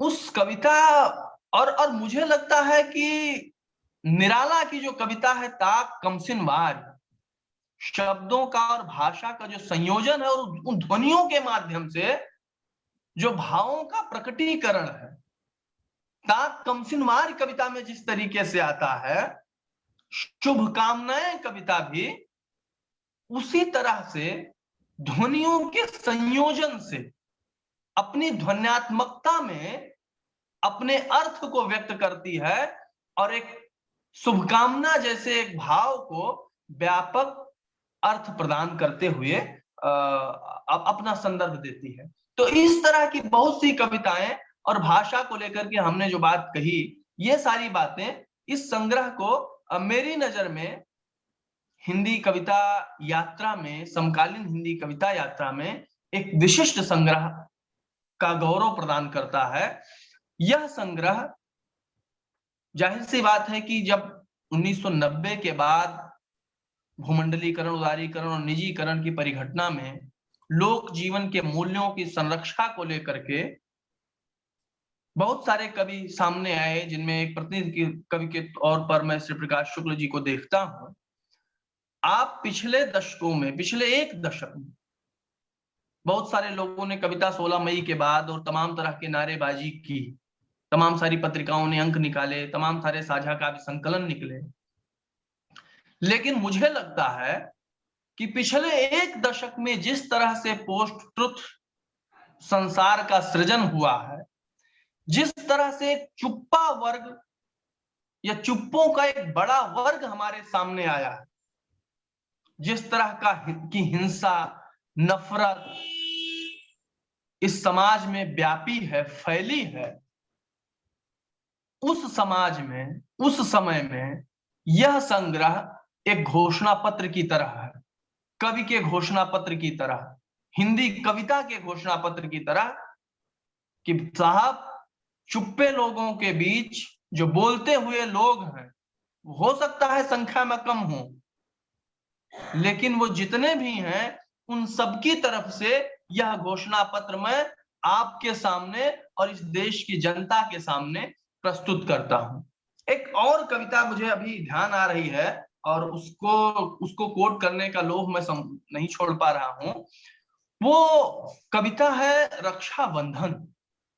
एक कवि आप देखिए कि अपने समय में किस तरह किन किन शक्तियों से जूझ रहा है, संघर्ष कर रहा है और अपने मानसिक स्तर पर या आत्म संघर्ष के स्तर पर वह किस तरह से जो है संघर्षरत है। रक्षाबंधन कविता, आप सब जानते हैं, रक्षाबंधन भाई और बहन के बीच का बहुत ही पवित्र और बहुत ही प्रेम पूर्ण संबंध को प्रदर्शित करने वाला एक पर्व है, एक त्योहार है। रक्षाबंधन के बहाने कवि को हमारे समाज में जिस तरीके से बलात्कार, जिस तरीके से स्त्रियों को लेकर के जो एक पुरुष वर्चस्व की दृष्टि विकसित हुई है, जो एक हिंसक भाषा विकसित हुई है, जो एक हिंसा विकसित हुई है, उस पर माने रक्षाबंधन जैसे एक पवित्र पर्व के दौरान या बहुत सारी बच्चियों को, बहुत सारी लड़कियों को राखी खरीदते हुए देखकर उनकी उस खुशी में, उनकी उस निमग्नता में, खुशी में कवि जो है एक ऐसे संसार की कल्पना करता है या एक ऐसे संसार का सच उन्हें बता देना चाहता है जिससे कवि को यह लग रहा है कि वो अनजान है। तो ये बताना जो पड़ रहा है, ये हमारे समय की विडंबना नहीं तो और क्या है, हमारे समय की एक ये निराशाजनक स्थिति नहीं तो और क्या है। इस तरह की बहुत सारी कविताएं हैं और जाहिर सी बात है कि जब मैंने इस संग्रह को बहुत ठीक से पढ़ने की कोशिश की है, पढ़ा भी है, तो इस तरह कविताओं को कोट करते हुए बहुत सारी बातें की जा सकती हैं और कुछ बातें मैं भविष्य के लिए छोड़ूंगा, जिन्हें कहीं और किसी और रूप में सामने लाऊंगा। अभी मैं अपनी बात को यहीं समाप्त करता हूं और अपने प्रिय कवि, अपने गुरु श्री प्रकाश शुक्ल सर को मैं इस संग्रह के लिए पुनः पुनः हार्दिक बधाई देता हूं। आप सब ने मुझे यहाँ बोलने का अवसर दिया और इतने ध्यान पूर्वक मुझे सुना, इसके लिए मैं आप सबके प्रति अपना हार्दिक आभार व्यक्त करता हूँ। बहुत बहुत आभार, बहुत बहुत धन्यवाद। बहुत धन्यवाद जगन्नाथ जी।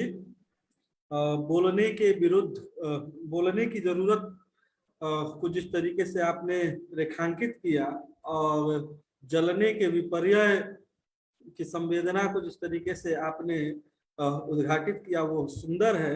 आपने एक सारगर्भित वक्तव्य दिया, इसके लिए आपको बहुत बहुत आभार। और अब मैं परिचय तो क्या ही दूं, एक कविता के अंत से ही आदरणीय लीलाधर मंडलोई जी को बुलाऊंगा। उनकी ही कविता है जिसका शीर्षक है पुकार लो। उसका एक जो अंतिम पैराग्राफ है वो पढ़ करके आदरणीय लीलाधर मंडलोई जी को बुलाऊंगा। यह इनके बिल्कुल सद्यजात जो इनका संग्रह है क्या बने बात, उसमें संकलित है। तो मैं पढ़ता हूं और फिर मंडलोई जी को आमंत्रित करता हूं कि वे एक खूबसूरत दुनिया बनाए इस बातचीत की। बहुत अच्छे तो नहीं है अदब आदाब की ये हालात, शब्दों में कुछ और अखलाक में उससे उलट, अभी भी वक्त है पुकार लो। एक ही वाक्य में एक जरा सी कोशिश से यह दुनिया फिर से खूबसूरत हो जाएगी।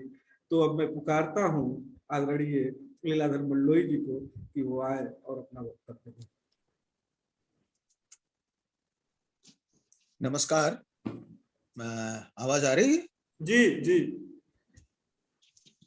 सबसे पहले तो भाई श्री प्रकाश शुक्ल को बहुत बहुत मुबारकबाद।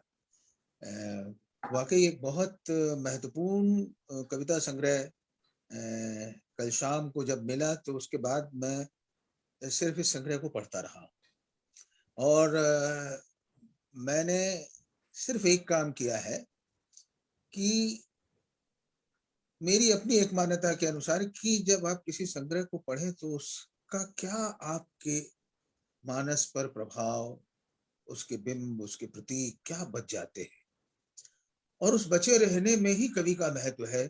अगर उसकी पंक्तियां, अगर उसकी कविता बच जाए तो हमारे दो बहुत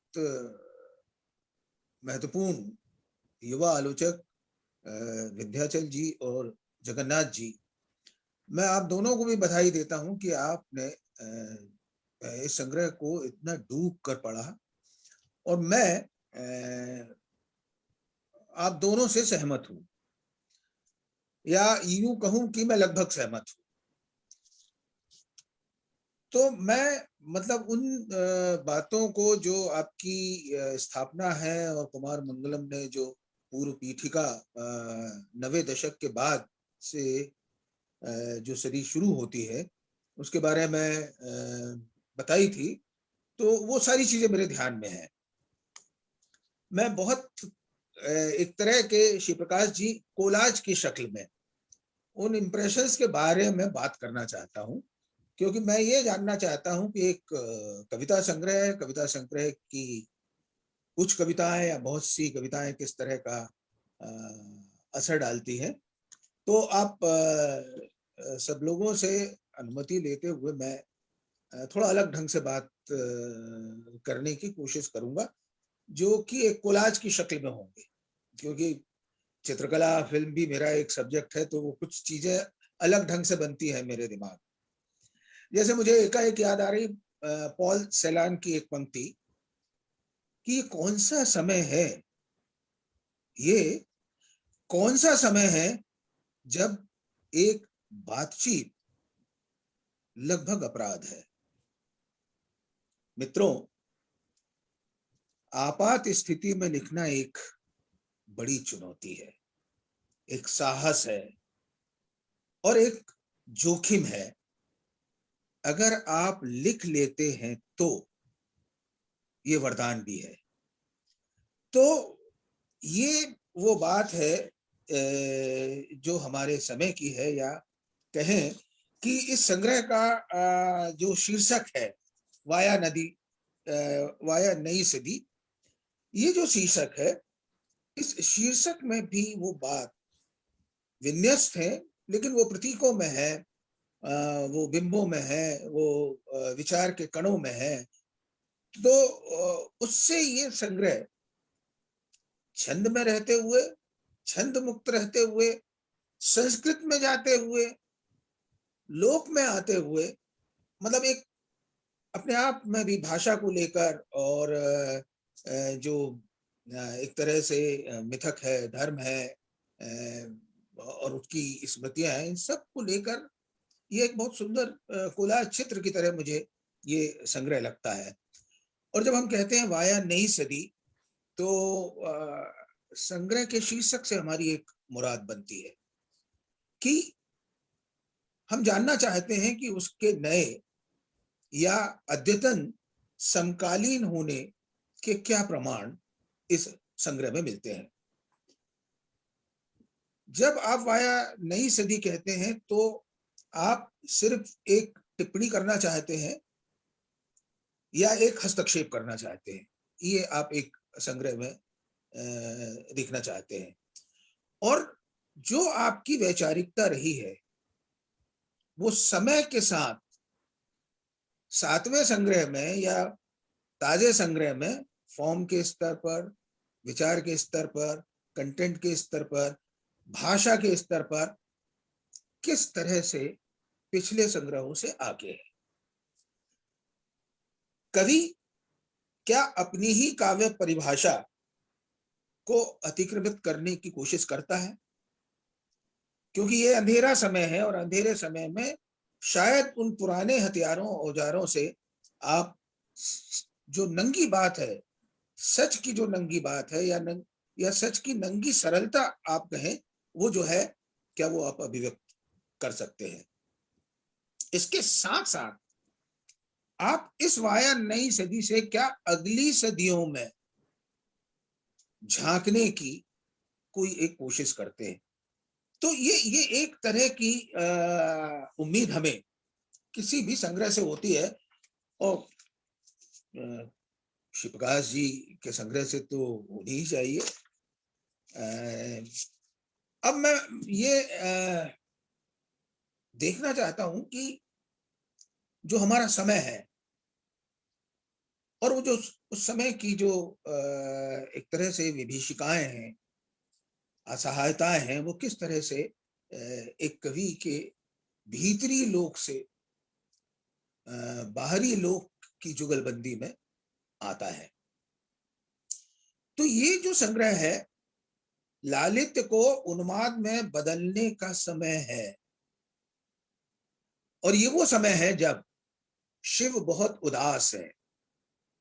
मैं अंडरलाइन करके कहना चाहता हूं कि शिव बहुत उदास है, और शिव की उदासी में, काशी की उदासी में, गंगा की उदासी में, आसपास के परिवेश की उदासी में, या राजनीति का जो क्षरण हो रहा है उसके दुख में, ये कवि चीजों को देख रहा है।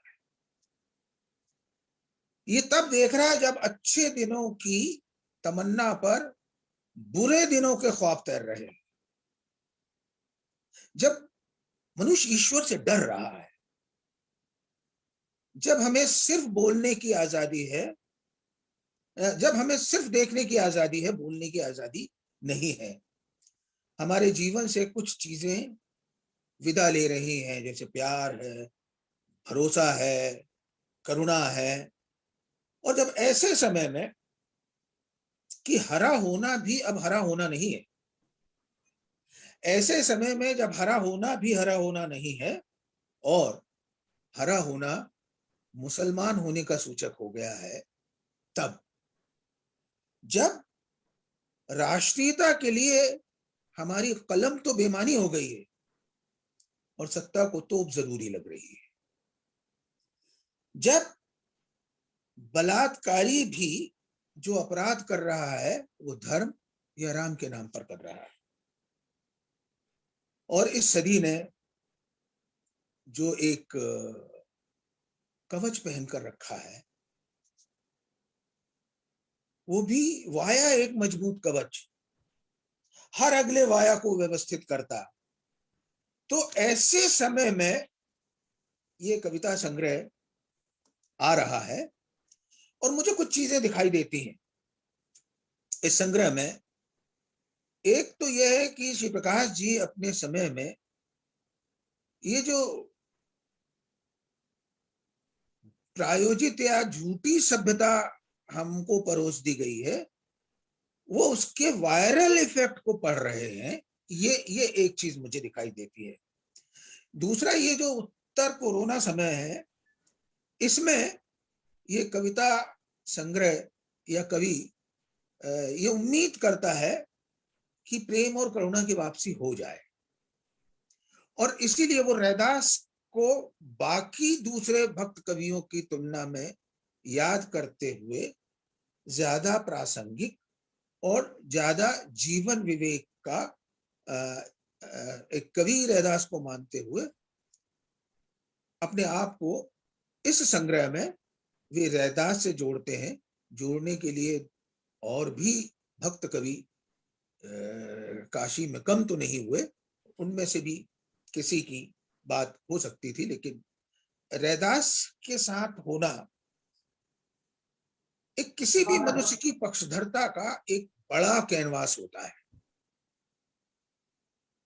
ये इस बात को जानना चाहिए, और वो भी हाशिए के लोग, तलहटी के लोग, और उसमें अल्पसंख्यक भी हैं, पिछड़े वर्ग के लोग भी हैं। तो ये इस वर्ग से जो एक तदाकारिता या इस वर्ग के जो किरदार कुछ यहाँ पर दिखाई देते हैं, मुझे लगता है कि उससे ये संग्रह एक महत्व को, या एक जिसको मैंने ट्रांसेंड करना कहा था, उसकी तरफ वो जाता है।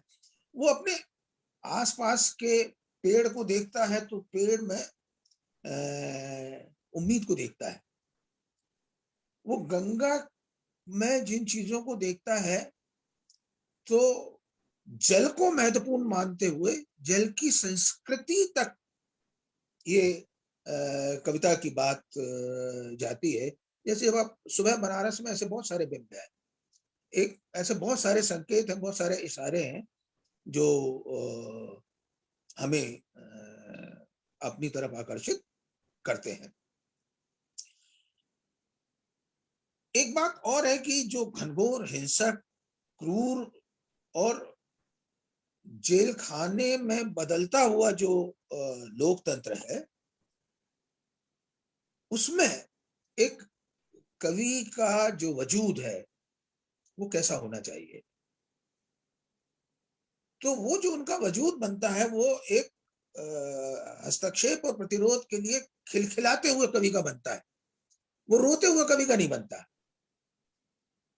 ये जो हंसने और खिलखिलाने वाली बात है, कहीं ना कहीं आपको रघुवीर साहब के पास ले जाती है, और अपनी बात के लिए जो हंसी है एक सटायर नहीं रहता, बल्कि एक हथियार में तब्दील हो जाता है। तो ये जो कवि है जो अपना प्रतिरोध और हस्तक्षेप दर्ज कर रहा है, तो वो जो प्रतिरोध है वो आज की जो विडंबनाएं हैं, आज की जो क्रूरताएं हैं, आज की जो अमानवीयताएं हैं, तो उन सारी चीजों को कहीं बिंबों में, कहीं प्रतीकों में, कहीं दो पंक्तियों के बीच में एक तरह से बुनते हुए ये हम अपने समय की बात करते हैं। और ये जो बातचीत करना है, जो इधर दुर्लभ और विलभ हो गया है, जो भय में कहीं खो गया है, तब बातचीत करना, इस संग्रह में बोलना, हस्तक्षेप दर्ज करना, खिलखिलाना, ये जो सारी चीजें हैं वो इस संग्रह में लगभग एक मेटाफर की तरह गूंज अनुगूंज में सुनाई देती है। क्योंकि जो कवि जब देखना शुरू करता है तो वो ये कहता है, खुद ही कहता है कि इन खौफनाक स्थितियों के बीच चुप्पी के विरुद्ध बोलना हस्तक्षेप है। तो चुप्पी के बगैर बोलना, बहुत मुखर होके बोलना, उसकी जो एक आवाज है, उसकी जो इको है, वो इस संग्रह में बनी रहती है। और हमें याद क्यों रह जाती है? वो इसलिए याद रह जाती है कि इस संग्रह में जो स्थानिकता है, जो भाषा है, जो छंद है, जो एक तरह का इनहेरेंट म्यूजिक है, और इतिहास आज के समय संदर्भों में जो उपस्थित है, वो मुझे बहुत आश्वस्त करने वाला लगता है। और मुझे उसमें आने वाले समय के लिए कुछ ऐसे संकेत मिलते हैं कि अगर इस सदी को बचाना है, इसकी सुंदरता को बचाना है, इसके वैभव को बचाना है, तो आपको कुछ करना होगा। वो करने के लिए वो पांच तत्व या पंच तत्वों से अभिसार की बात करते हैं। तो इन पांच तत्वों को, जिन्हें आप जानते हैं, जो पंच महाभूत है, इनको बचाना हमारे सदी की, आने वाले सदियों की सबसे बड़ी जरूरत है। जो मेरा प्रिय वचन है, तो अगर मेरे कवि की चिंता में वो आता है तो मैं तो बहुत प्रसन्न होता हूँ। मैं बहुत उम्मीद और बहुत क्या कहूँ मैं, वो बस लहालोट होने वाली जो बात होती है ना, लगभग कई बार आप उसकी तरह हो जाते हैं। तो इन सारी चीजों के बीच में मैं जो देखता हूं, वो वही आपके साथ कहना चाहता हूं। देखिए क्या है कि देखते देखते जब एक कवि एक त्रासदी के बाद चार आंखों में उम्मीद देखना शुरू करे, या एक समुज्वल भाषा को अर्जित करने की चिंता में हो, जब पंचतत्वों की अभ्यर्थना में हो, जब शिव की उदासी देख रहा हो, और जब रोजमर्रा में जो चीजें स्वीकार की तरह आ गई हैं उनसे दुखी हो, और आने वाली सदियों की अनुगूंज में इस संग्रह के भीतर कुछ चीजों को एक सिम्फनी की धुन की तरह जब छोड़ रहा है, और ऐसा इंप्रेशन मुझे मिल रहा है। मैंने कहा कि मैं कोलाज में जो इस संग्रह का एक इंप्रेशन मेरे ऊपर बना है, तो वो मैंने आपको शेयर किया या आपके सामने प्रस्तुत किया। मुझे लगता है कि जो और मुझे केदार जी बहुत याद आए, ये बहुत ईमानदारी की बात मैं कह रहा हूँ। ज्ञानेंद्रपति उतना याद नहीं आए, केदार जी ज्यादा स्मरण में आते, क्योंकि जो विजुअल इमेजरी है जैसे पुल की विजुअल इमेजरी है या बनारस की सुबह की विजुअल इमेजरी है, इसमें आपको केदार याद आएंगे, आपको ज्ञानंदपति याद नहीं आएंगे। तो और खास तौर पर वो जो लय और छंद, आपने देखा होगा कि केदार जी के गीत भी संग्रह में मिल जाते हैं, उनकी गजल भी मिल जाती है, और लगभग गहरी छंदबद्धता में उनकी बहुत सारी कविताएं मिल जाती हैं। तो एक तरह से ये बनारस के संदर्भ में इस तरह से चीजों को देखना मुझे बड़ा प्रिय लगा है। और जैसा मैंने कहा कि ये मैं इमेजेस में सोचता हूँ, मैं दृश्यों में सोचता हूँ, क्योंकि मेरी दिक्कत वो है। तो दृश्यों में जो कुछ मुझे दिखाई दिया मैंने वो आपसे शेयर किया, और वो कविताओं में से ही दिखाई दिया। उसमें कई टुकड़े तो कविता के जो मैंने कहा वो यथावत मिल जाएंगे। तो ये एक प्रभाव था। तो मैं श्री प्रकाश जी को संग्रह के नंबर के हिसाब से नहीं, क्योंकि आपकी हर पुरानी किताब एक खास अर्थ में आपके अगले संग्रहों में एक पुल बनाती हुई आपकी वैचारिकता को एक शिखर पर ले जाती है, या समझदारी के शिखर पर ले जाती है। तो उन 7 संग्रहों में ये संग्रह बदल गया है, विचार के स्तर पर, समकालीनता के स्तर पर, मुखरता के स्तर पर, और हमारे समय के नंगे सच को रेखांकित करने के अर्थ में। कई बार ये लाउडनेस चाहिए, इस संग्रह में जो लाउडनेस है वो बहुत जरूरी है। वो इतने पास तक सुनाई देना चाहिए कि उसे आज से बदलते हुए अगले 5 साल में आप बदलते हुए देखें, या उसके प्रभाव में कम से कम चेतना के स्तर पर किसी परिवर्तन की आप उम्मीद करें। बहुत बहुत मुबारक, बहुत बहुत धन्यवाद। 2 घंटे से वैसे ही ज्यादा हो गया, और जब आपके युवा आलोचक इतने सक्षम ढंग से 40 मिनट बोल सके तब हम लोगों को थोड़ा समेटना चाहिए। तो आइए श्री प्रकाश जी, मैं आपको आमंत्रित कर लूं। जी जी, बहुत अच्छा, बहुत बहुत धन्यवाद सर। आपने रघुवीर सहाय से लेकर के केदारनाथ सिंह तक की जो एक कोलाज सर की कविताओं को पढ़ते हुए देखते हुए बनाई, वो काफी आकर्षक है। वो हम लोगों को एक नए सिरे से सोचने की, जगन्नाथ जी इस तरह की बात कर भी रहे थे, केदार जी से जोड़ रहे थे, तो एक श्रोताओं को नए तरीके से जोड़ने की कोशिश करेगी ये बात। इस उम्मीद के साथ एक छोटी सी पंक्ति के साथ मैं सर को आमंत्रित करूंगा बातचीत के लिए, अथवा कविता पाठ के लिए। तो वो पंक्ति ये है: आकाश से झड़ रही है अंधेरे की पाखें, और सुबह का भरोसा अब इसी चिड़िया से है।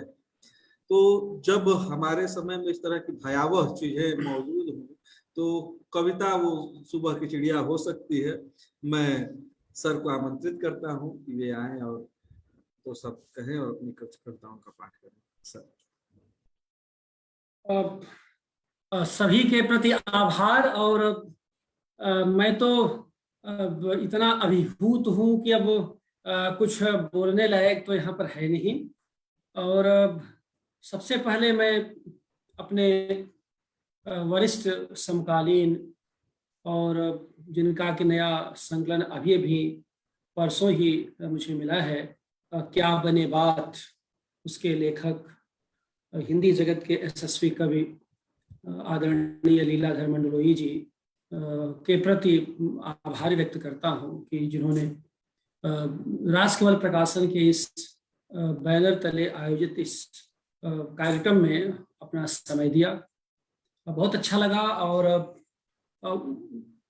मुझे लगता है कि ये जो बिल्कुल आरंभिक परिचर्चा इस पुस्तक पर पहली परिचर्चा संपन्न हुई है, उसकी अध्यक्षता के लिए इनसे बेहतर कोई व्यक्ति नहीं हो सकता था। और यह चयन खुद राजकमल प्रकाशन समूह ने किया, जिसकी मुझे सूचना दी गई। तो मैं भीतर भीतर अभिभूत भी हुआ और मैंने कुछ वहां बोला नहीं। मैंने कहा कि चूंकि चयन आपका है और इसमें मुझे कुछ नहीं कहना है, जो मुझे कहना होगा मैं कार्यक्रम के भीतर कहूँगा। वो इस कारण से कि मंडलोई जी तो हमारे समकालीन कवियों में महत्वपूर्ण हैं ही। मंडलोई जी, आदरणीय मदन कश्यप जी, अनामिका जी, ये लोग बिल्कुल हमारे जिसे कहते हैं कि इमीडिएट प्रेडिसेसर वाली पीढ़ी है, जहाँ से हम लोग साथ रहते हैं और साथ होकर के भी थोड़ा सा अलग हो जाते हैं, तो थोड़ा आगे की बात होती है। तो यह प्रसंग तो एक अलग है।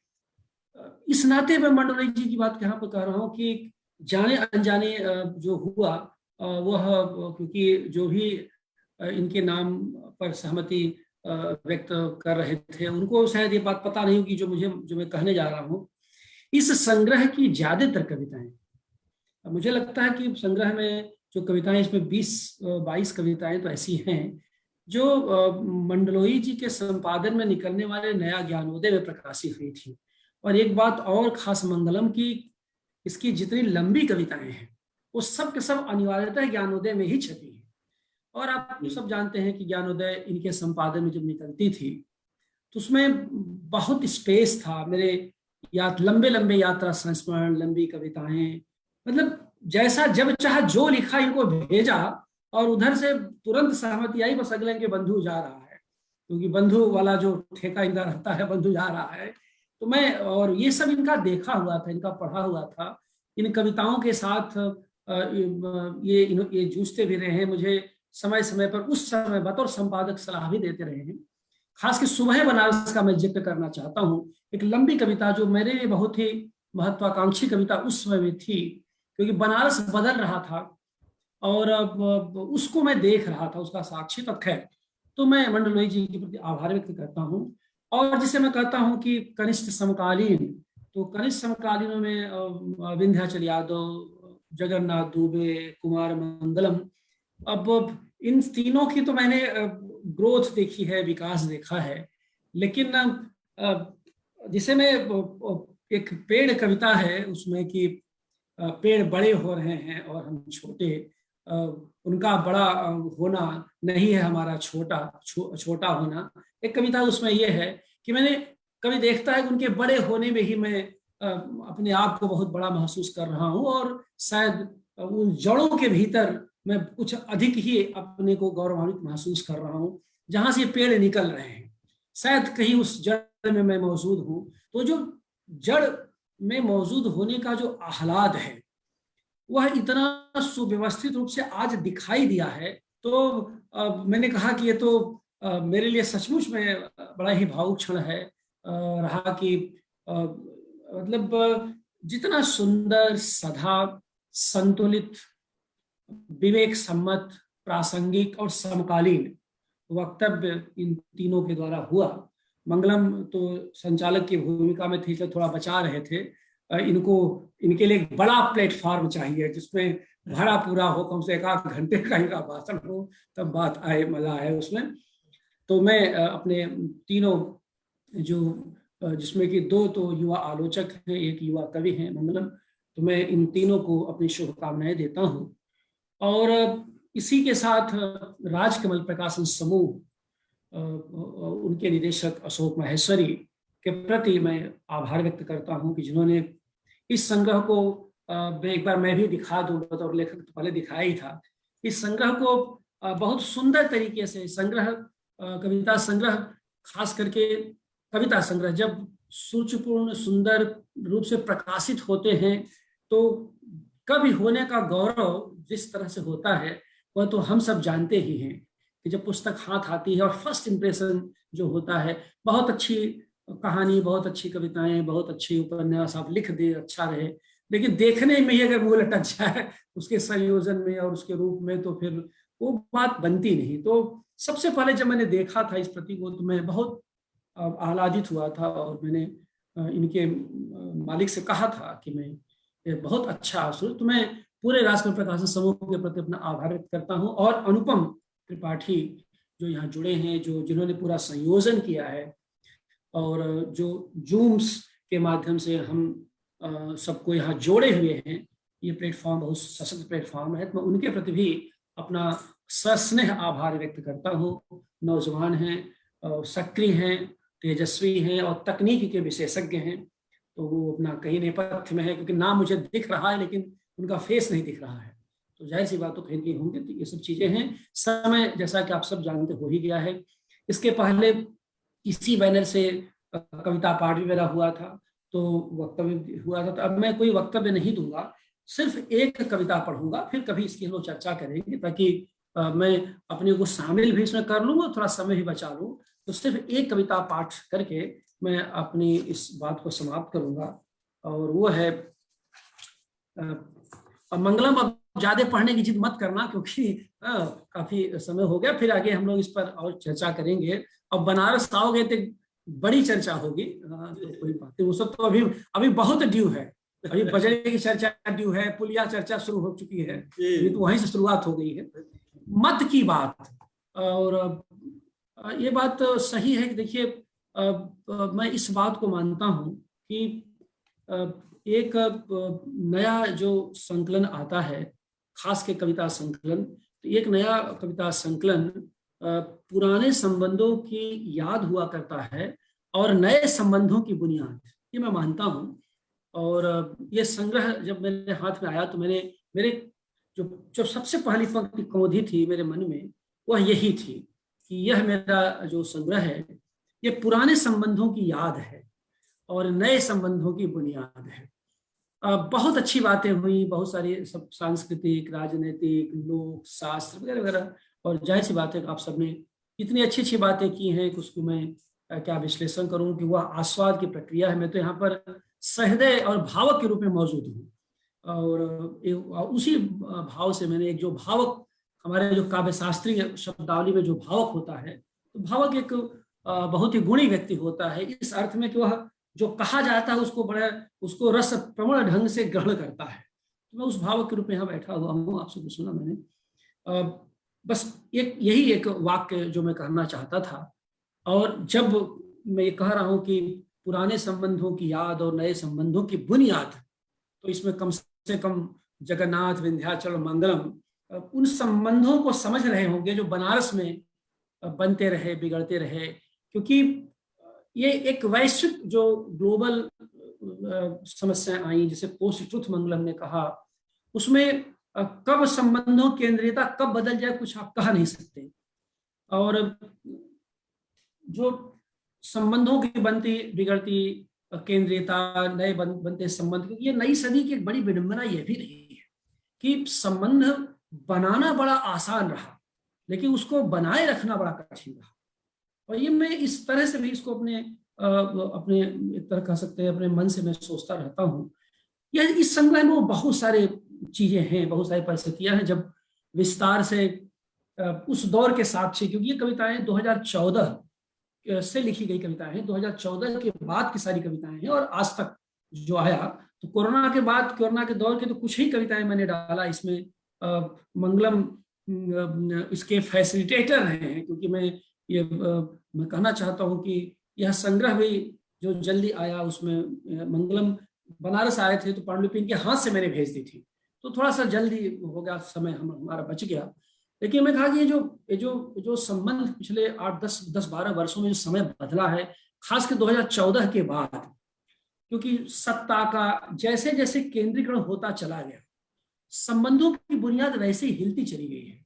घर परिवार के रिश्ते हों, और भाई मतलब घर पर समाज और व्यक्ति के रिश्ते हों, व्यक्ति और परिवेश के रिश्ते हों, और कई जगह तो मित्र के रिश्ते हों, तो वो सब चीजें रही और इस तेजी से बदला है। तो मैं समझता हूँ कि उस दौर के जो लोग साक्षी हैं पिछले 10 वर्षों की, बहुत सारी कविताएं सब प्रकाशित हैं और सबने पढ़ी है, सब जानते हैं। ये सब कविताएं चलते फिरते लिखी गई हैं, बोलते बतियाते लिखी गई हैं, किसी एक बैठ की कविताएं यह है ही नहीं। कभी चबूतरे बैठ गए, कभी पुलिया पर बैठ गए, कभी घाट पर बैठ गए, कभी अपने शिष्यों के साथ, छात्रों के साथ गप मार रहे हैं, तो वहां से इसके विजुअल्स आए। एक बात बिल्कुल सही है जगन्नाथ ने और विंध्याचल ने दोनों जो सिद्धांत की कि इस संग्रह की जो चित्तात्मकता है वह चित्रात्मकता से बड़ी गहराई से जुड़ी हुई है।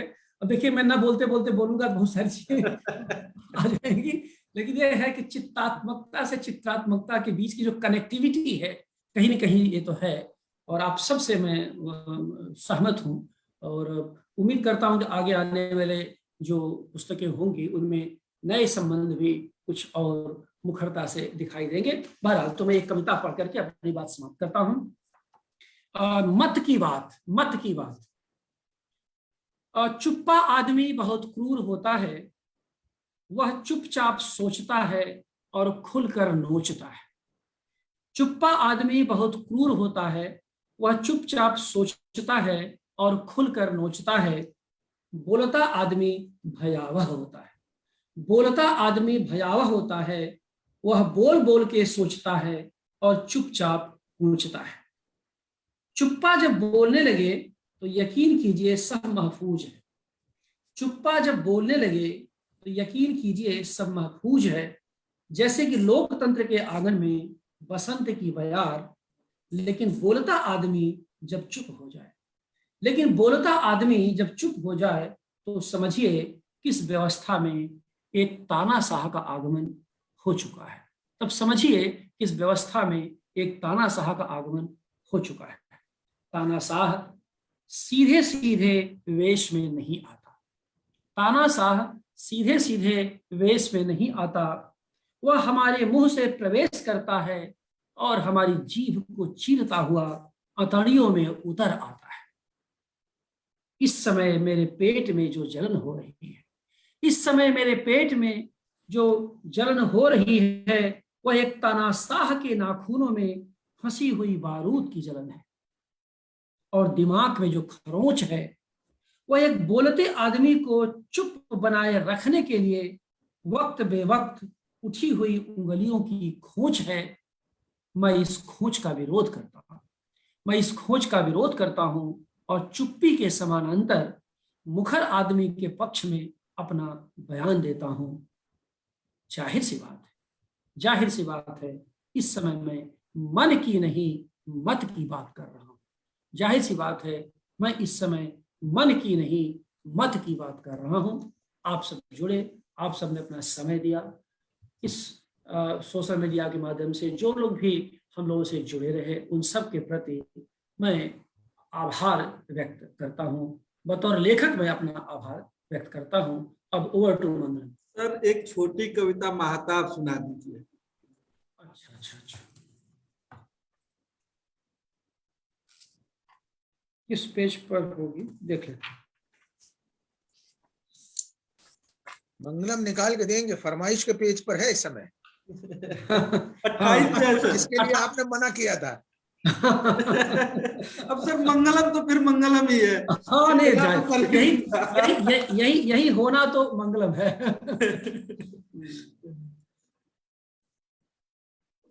कल मैं इस कविता की पूरी रचना प्रक्रिया के मंगलम साक्षी हैं। काफी भीतर बाहर इनकी पूरी कनेक्टिविटी है, शायद इस नाते इनको अच्छी लगी होगी। महताब। शरद ऋतु की ठिहाई जमी पर हेमंत की गुनगुनी धूप जब पसरती है, जिंदगी बसंत की मानिंद खिलखिला उठती है। शरद की ठिहाई जमी पर हेमंत की गुनगुनी धूप जब पसरती है, जिंदगी बसंत की मानिंद खिलखिला उठती है। दूर बहुत दूर के तारों से निकलती है एक लौ, दूर बहुत दूर के तारों से निकलती है एक लौ। सकुचाता है आफताब और चुपके से खिसक लेता है। सकुचाता है आफताब और चुपके से खिसक लेता है। यह धरती पर शबे तार का समय है, यह धरती पर शबे तार का समय है, जिसमें एक महताब उड़ेलता है किरणें, जिसमें एक महताब उड़ेलता है किरणें मेरे रूखे आफाक पर, मेरे रूखे आफाक पर। धन्यवाद। बहुत बहुत धन्यवाद। इसका जो यहाँ जुड़े हुए हैं उन्हें इसका अर्थ इस नाते नहीं बता रहा हूँ कि वो संग्रह पढ़े तब जाने कि इस कविता को मंगलम ने क्यों पसंद किया है। तो बहुत बहुत धन्यवाद सर। मैं अपने प्रिय मित्र जगन्नाथ दुबे का, अग्रज विंध्याचल यादव का, आदरणीय कवि लीलाधर मंडलोई जी का, और जिसके निमित्त यह आज का आयोजन जिस संग्रह के निमित्त हुआ, उस संग्रह के कवि यानी आपका सर, मैं बहुत बहुत आभारी हूँ। राजकमल प्रकाशन समूह की ओर से इस बातचीत को संभव आप लोगों ने बनाया, इसके लिए जितने यहाँ हमारे श्रोता वक्ता फेसबुक के माध्यम से जुड़े रहे उन सबके प्रति, मैं अनुपम त्रिपाठी के प्रति विशेष रूप से कि उन्होंने इसके तकनीकी पक्ष को देखा और इसे संभव बनाया, वे हम सबसे जुड़े रहे, लिंक उन्होंने भेजा और सारी व्यवस्थाएं देखी, उनके प्रति, और राजकमल प्रकाशन समूह के प्रति, और अंत में अपने आप के प्रति भी धन्यवाद देता हूँ। आप सबका बहुत बहुत धन्यवाद सर।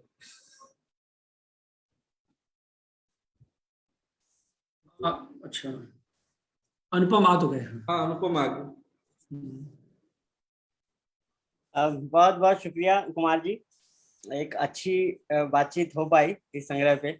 और जैसा कि श्री प्रकाश जी से तय हुआ था कि हम लोग एक अच्छी सी बातचीत रखेंगे, और इस बात की भी खुशी है कि जो नाम मैंने सुझाया वो उनको पसंद आया और हमारा पैनल एक ठीक ठाक पैनल बन सका। मैं पाठकों से गुजारिश करूंगा कि वो ये संग्रह खरीदें और पढ़ें। कविता रस जिसको कहते हैं, उसका आनंद लेना भी एक अपने आप में कला है। तो काव्य रस से जुड़े रहें, और सभी से उम्मीद है कि वो संग्रह जरूर पढ़ेंगे। मैं सभी श्रोताओं का बहुत आभार व्यक्त करता हूँ राजकमल प्रकाशन समूह की तरफ से कि वो लोग बड़े ही धैर्य के साथ जुड़े रहे। कार्यक्रम में दरअसल होता यह है कि वक्ता और सब लोगों के होते हुए भी श्रोताओं की बहुत बड़ी भूमिका होती है। तो इसलिए आप सभी लोगों को बहुत बहुत धन्यवाद कि आप लोग आए, और लीलाधर जी को बहुत आभार कि उन्होंने एक निवेदन पर ही अपनी स्वीकृति दर्ज करा दी थी। जगन्नाथ जी का और आप सभी का बहुत बहुत आभार, धन्यवाद। ठीक, इसको लाइव से वो कर दीजिए अनुपम जी जी।